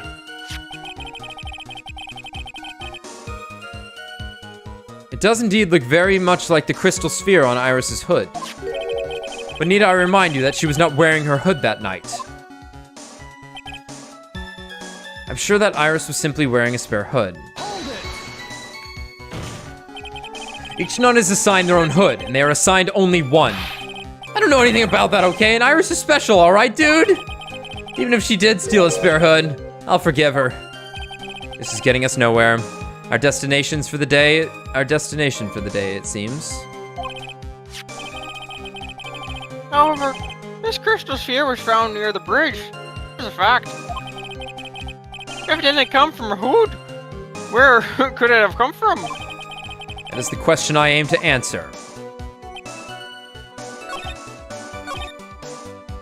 Oh, okay, it's gonna be on this one. After all, no one could have lost a crystal sphere that night. God, says the guy who's the apprentice of the person with the crystal ball. Let me confirm this one last time, Larry. The reason you thought that this was Iris, or the hood, in this crystal sphere, correct? That's right. My gut is never wrong. I met old Bikini the next morning. And her crystal sphere was still there, safe and sound. Indeed.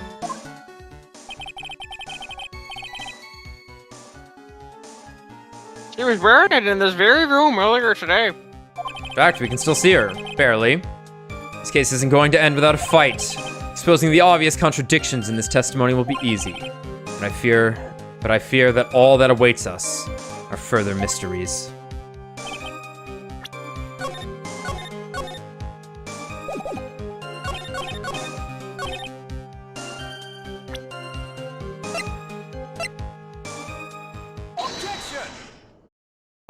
Larry, that night, there was someone. Someone who lost a crystal sphere. There was? Who? Who is this stupid idiot? Miss Elise Donem. The mentor to a stupid idiot. Victim? I have a photo of her here. And on the end of her staff, you can see a familiar looking crystal sphere. Ooh. Hey!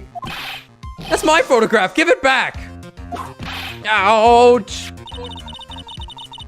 A crystal sphere like that is quite easy to find.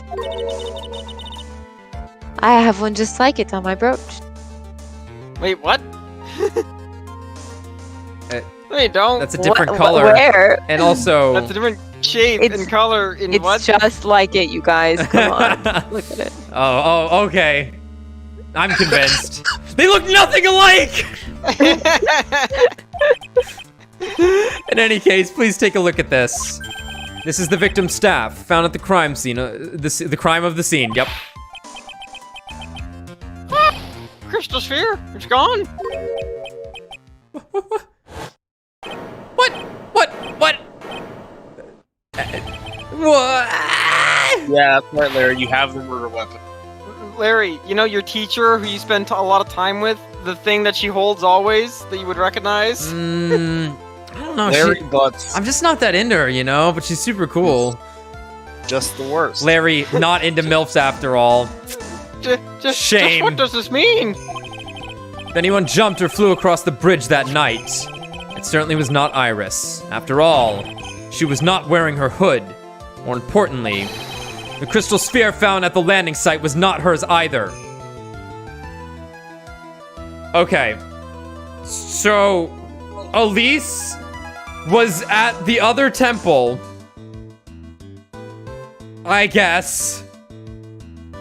Bashed somebody with the sphere? Is Maya dead? I'm so lost. She then fucking Tarzaned her way back over by swinging underneath the bridge off of one of the wires. Left the crystal in the snow and then died. Dear. Yeah. The crystal sphere found at the landing site was not hers either. Iris's, that is. That means the one who flew and dropped the sphere was the victim, Miss Elise Dunham. She was doing us dirty. A fool alongside another fool, on a fool's errand to reach a foolish conclusion. First of all, this sketch, which I prefer to call a scribble, is ridiculous. People cannot fly. Thus, it is rejected. You can't do that. I saw it with my own two eyes. And this crystal sphere, this is nothing more than red herring. You honestly believe that? Give it some thought, and I'm sure you'll realize it is well, Miles Edgeworth. Elise Dunham was in her room on the night of the murder. There was no reason for her to go to Dusky Bridge. Therefore, this sphere cannot be related to this case. That is all. I'm like trying to focus. I have this massive fear something happened to Maya.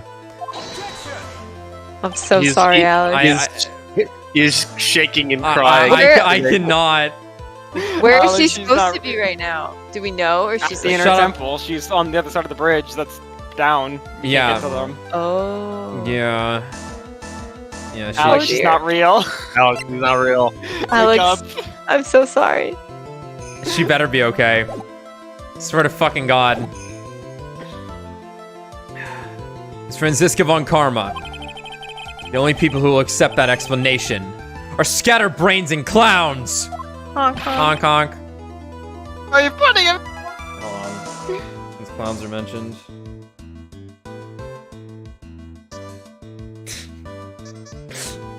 I don't know if you all heard it. I think the stream will hear it though. Oh, the switch. The switch honking. Nice, nice. Why are you pointing at me?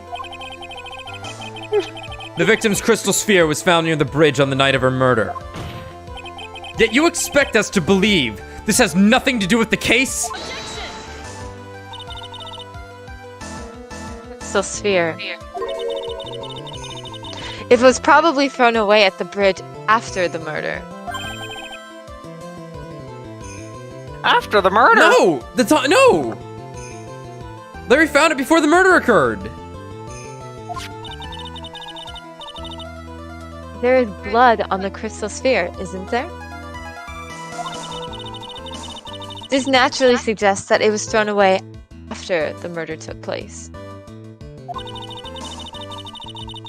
The killer placed it there to throw the investigation off the scent. Which is the exact same reason that he drew that ridiculous sketch.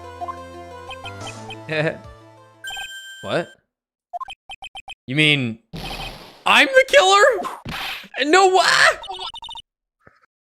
All joking aside,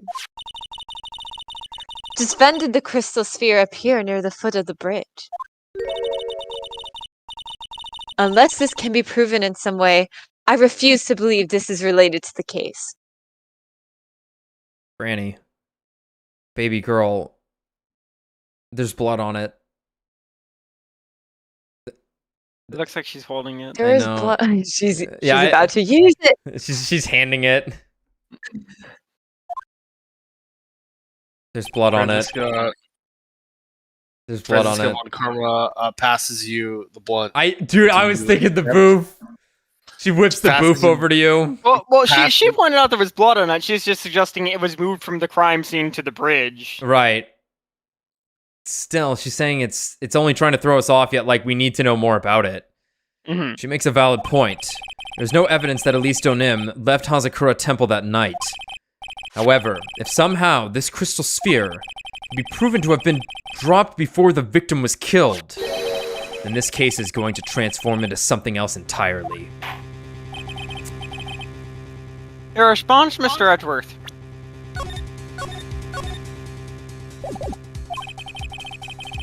I want your final opinion on the disposition of this crystal sphere.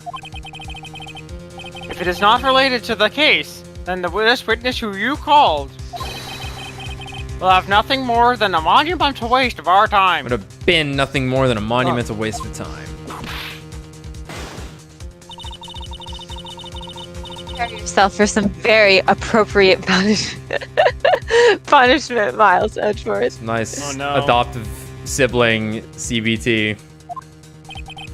Can I prove it? Can I prove that the crystal sphere was dropped before the murder took place? Pretty sure I can, considering when let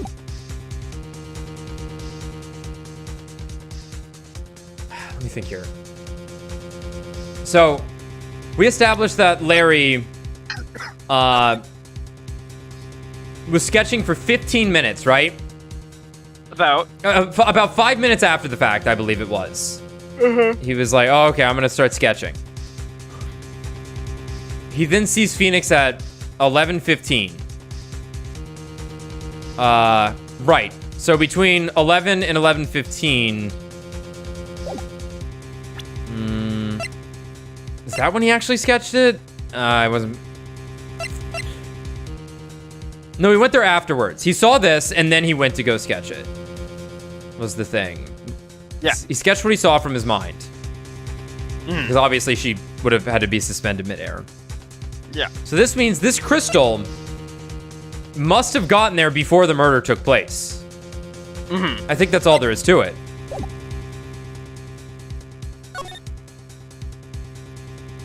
Can I prove it? That isn't the issue. To simply prove it, that's the only option. That's what he'd do. That's the way Phoenix Wright would do this.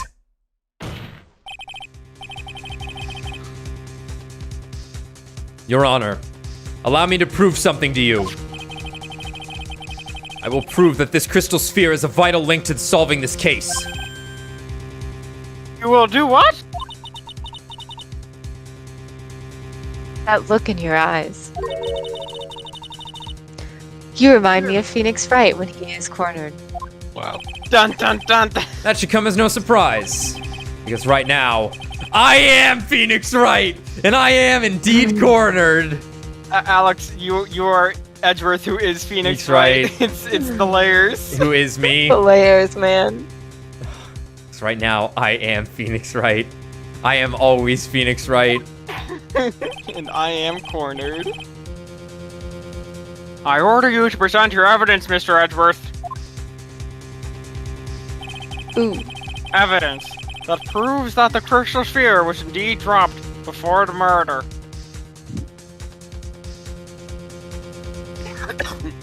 Can we look at this image here? No, That I don't. that I don't think this image is. Well, yeah, we can look at it. We have it. Okay. I don't think this. I don't know why they showed this suddenly. Yeah, I don't think that has. Well, maybe they want us to think about like the blood splatter.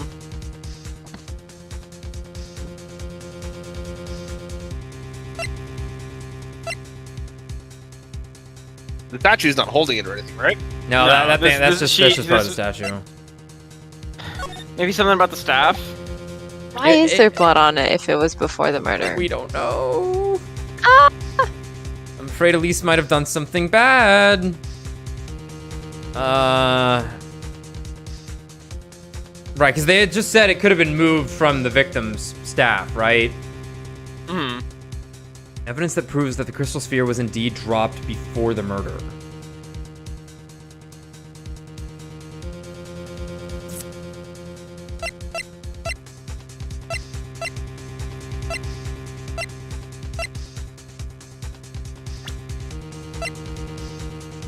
Yeah, I don't think it's gonna be any of that.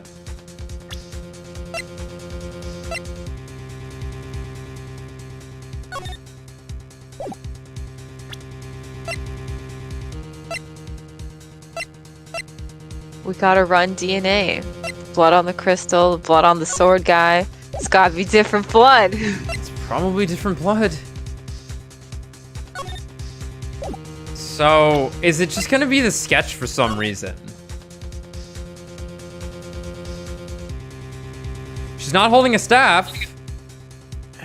True. But that's not gonna help us. That would...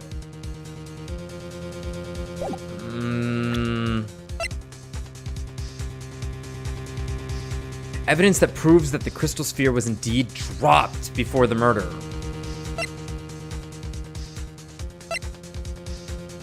I don't think it's the staff. Because that was just at the crime scene and they took the crystal off of it and could have moved it in theory. Evidence that proves that the... Well...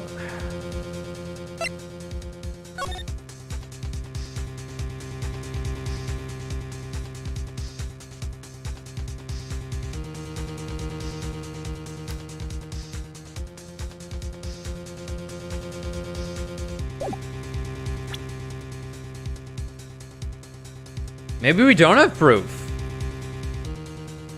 It is possible. But you're here though. I know, but they'll do this. This has happened where it's actually like, no, we don't actually have anything. But I think we have to, right? Like, I kind of want to go out on a limb and say it's the sketch for some reason. Is it in the photo somewhere? Is it in the sketch? No. No. They might get mad if you present the sketch, though, I feel. Just because they That'll hate it. be funny. I'm gonna do it then. Your response, Miss Von Karma? Of a feather flock together. Are you familiar with that phrase? Miles Edgeworth. I think one such bird is calling for its fellow now. Go, Edgy. Do it. Prove it. Win. It's cheering. It's as though I'm listening to the ominous cause of ravens. Yeah. Okay, that's funny. Well, fuck it. I don't know if we have anything. And like, unless it is the staff for some reason, but I don't know. But like, there's no blood on the staff, which might indicate that like something. That might be a good call. I'm thinking. I'm trying to think of what that would be, but like. Yeah, okay. The time of the murder and when the crystal sphere was dropped. oh, wait. You wanna know what's really funny? I'm getting a hint here from the stream. The thumbnail on Discord hasn't. Sorry, the thumbnail on Discord hasn't changed yet. So Yeah. I'm actually looking at the item description of the sphere up on here. It is half covered in snow. Oh. Time murder. Oh. It stopped snowing at some point, right? It stopped snowing before the murder happened. Oh. Let's go, Discord and Brad. Not actually watching. Hell yeah. No, I have the stream open, but the thumbnail's still up there too. Oh, okay. That's Yeah. that's excellent. This crystal sphere. It was half buried in the snow, correct? That's right. If it hadn't stopped snowing, then it would have been game over. The snow would have totally covered it. That's all I need to hear from you, Larry. You can go away now. Please leave now. Forever. Yep. Your testimony makes one thing quite clear. Huh, what? When the crystal sphere was dropped, it was snowing, even if it was ever so slightly. Knowing? On the other hand, let us look at the scene of the murder. As proven earlier today, there is no snow on the victim's body. Yeah, so Tommy, you were on the right page with the snow differences or something. Mhm. Yeah, there is no snow on the victim's body. Ah! Therefore, the crystal sphere must have been dropped before the murder. What? Order. On the night of the murder, the victim did indeed go to Dusky Bridge. And there, something occurred that caused the staff's crystal sphere to come loose. What could that have been? The sphere. There is some blood on it, isn't there? She smacks someone on the head with this thing. Allow me to raise a certain possibility at this junction. The real crime scene was near the foot of Dusky Bridge. Oh, jeez. The murder didn't take place at the Hazakura Temple courtyard? What is this episode called again? Bridge to turnabout. A bridge to turnabout. Only a fool would suggest a foolish piece of absolute foolishness. Just who is the fool? And which part is so foolish, Miss Von Karma?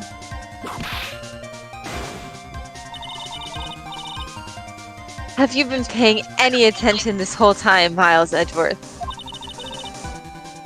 The sister saw everything.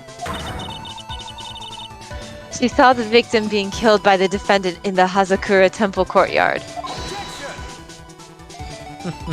She's Bullshit. fucking lying. That's not exactly true now, is it? To put it more precisely, what she saw was the murder weapon being removed from the victim's body. Oh yeah, we haven't gotten her desk kit. It's the same thing. That's the same thing! No, it isn't. That's Almost Christmas isn't Christmas, Franziska. unmurder is not murder. You said it yourself. Very little blood is actually lost at the moment of a blade's insertion. If you want to talk about when the most blood would be lost from a body, that would be when the blade is removed. If that statement is the truth, then Dusky Bridge could very easily be the scene of the murder. The murder weapon was not removed. Thus, there was no bleeding. You are forgetting one vital thing, Miles Edgeworth. Elise Dunham's body was found at Hazakura Temple. On foot, it takes 15 minutes to travel from Dusky Bridge to Hazakura Temple. You mean to suggest that someone carried the body all that way? No, she walked. I've made it this far. The only place to take this is to the end. I just need to prove that my version of the events is also perfectly plausible. That face. Now, if the defense is ready, the court would like to have an explanation. Please show us the method by which the victim's body was carried to Hazakura Temple. It just must be the snowmobile. Yeah. No mobile. Which I guess will be this. Yeah. Because we don't just have the snowmobile as evidence. Yeah. On that snowy night, there was one way that a body could have been moved. The snowmobile.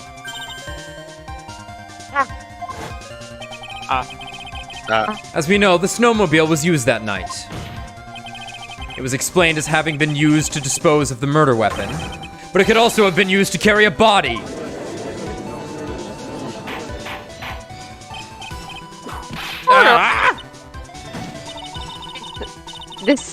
is completely unacceptable, Miles Edgeworth. You've dug yourself into your own grave. I was just thinking, Edgeworth, a bit of your prosecutor's coming out. We're not helping our client here. What do you mean? The only one who could have used the snowmobile was the defendant. She's the one who moved the body. Doesn't that put the final nail in your coffin? No, it doesn't. You're too late, Franziska von Karma. And in fact, the defense has proven something else entirely. We have shown that this case requires further investigation. What? Where was the victim Elise Donim killed? Really killed? If her body was moved, whatever for? And finally, yeah, like, could have just thrown her off the fucking into the river. We've talked about this. Just what does this image mean? Should whip the image. Whip it. Do you even need to think about that? Such a creature could never see truth, let alone describe it. This witness certainly sits on one of the lowest possible branches of humanity. However, he would never utter a lie that could hurt a girl with whom he is enamored. He drew this. So it is something that actually happened. The defense stands firm on this point. Edgy, thank you. That settles it then.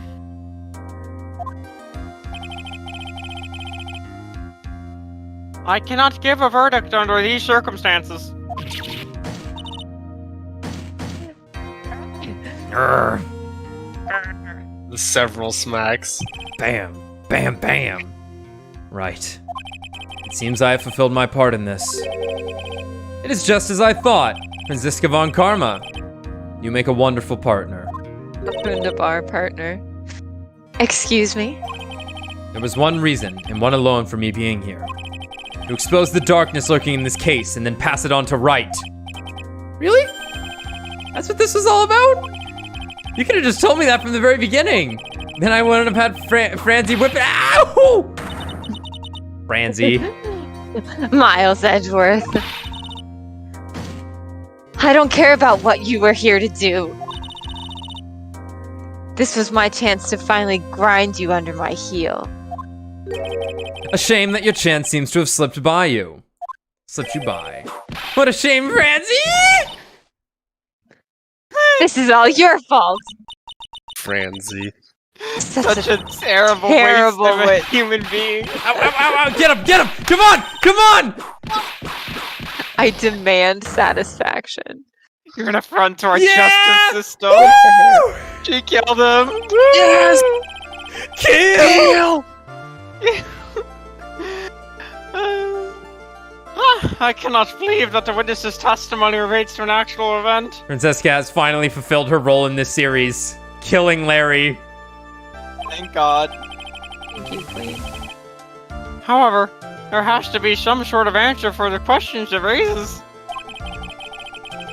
Have his words here today been the truth or lies? There's something. Next time we gather in this courtroom, those are the matters that shall be addressed. I am counting on thorough investigation by both the defense and the prosecution. And with this, the rest is up to you, Wright? Court is now adjourned.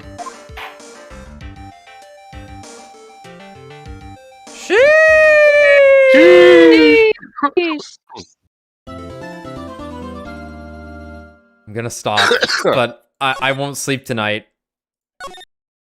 I'm gonna be Another wondering day all. begins. Maya, Why? Maya, please, be out there, please be okay. please. Please be okay. Well, I'm curious if Franziska's just gonna like disappear now, or if she's gonna like hang out a little bit. Yeah, I don't remember. Yeah, because like as far as I know, she was only brought here so that Edgeworth could do his thing today. Yeah. But She might hang out. We'll see. yeah, hopefully. It would be weird if she just like disappeared suddenly, but Yeah. I don't know. All right. Yeah, a short one, 4 fucking hours long. Yeah. This I don't feel like we've gotten anywhere. We obviously have, but there's just so much left. Yeah. There's so much left. This will probably be maybe 3 more episodes, depending on the rate at which we go. It might just be 2. Might just be 2. So that'll still be 4 episodes worth, 4 streams worth. Oof. Yeah, we'll see. I'm sure it could come together pretty quickly. Like I'm sure a lot's gonna happen in this next investigation, for sure. We're in part 3-1 investigation. Okay, and I imagine there will be a 4th one because we kind of like started a day late. I want to say, or we had a day prior. We had a bonus day at the beginning. Okay.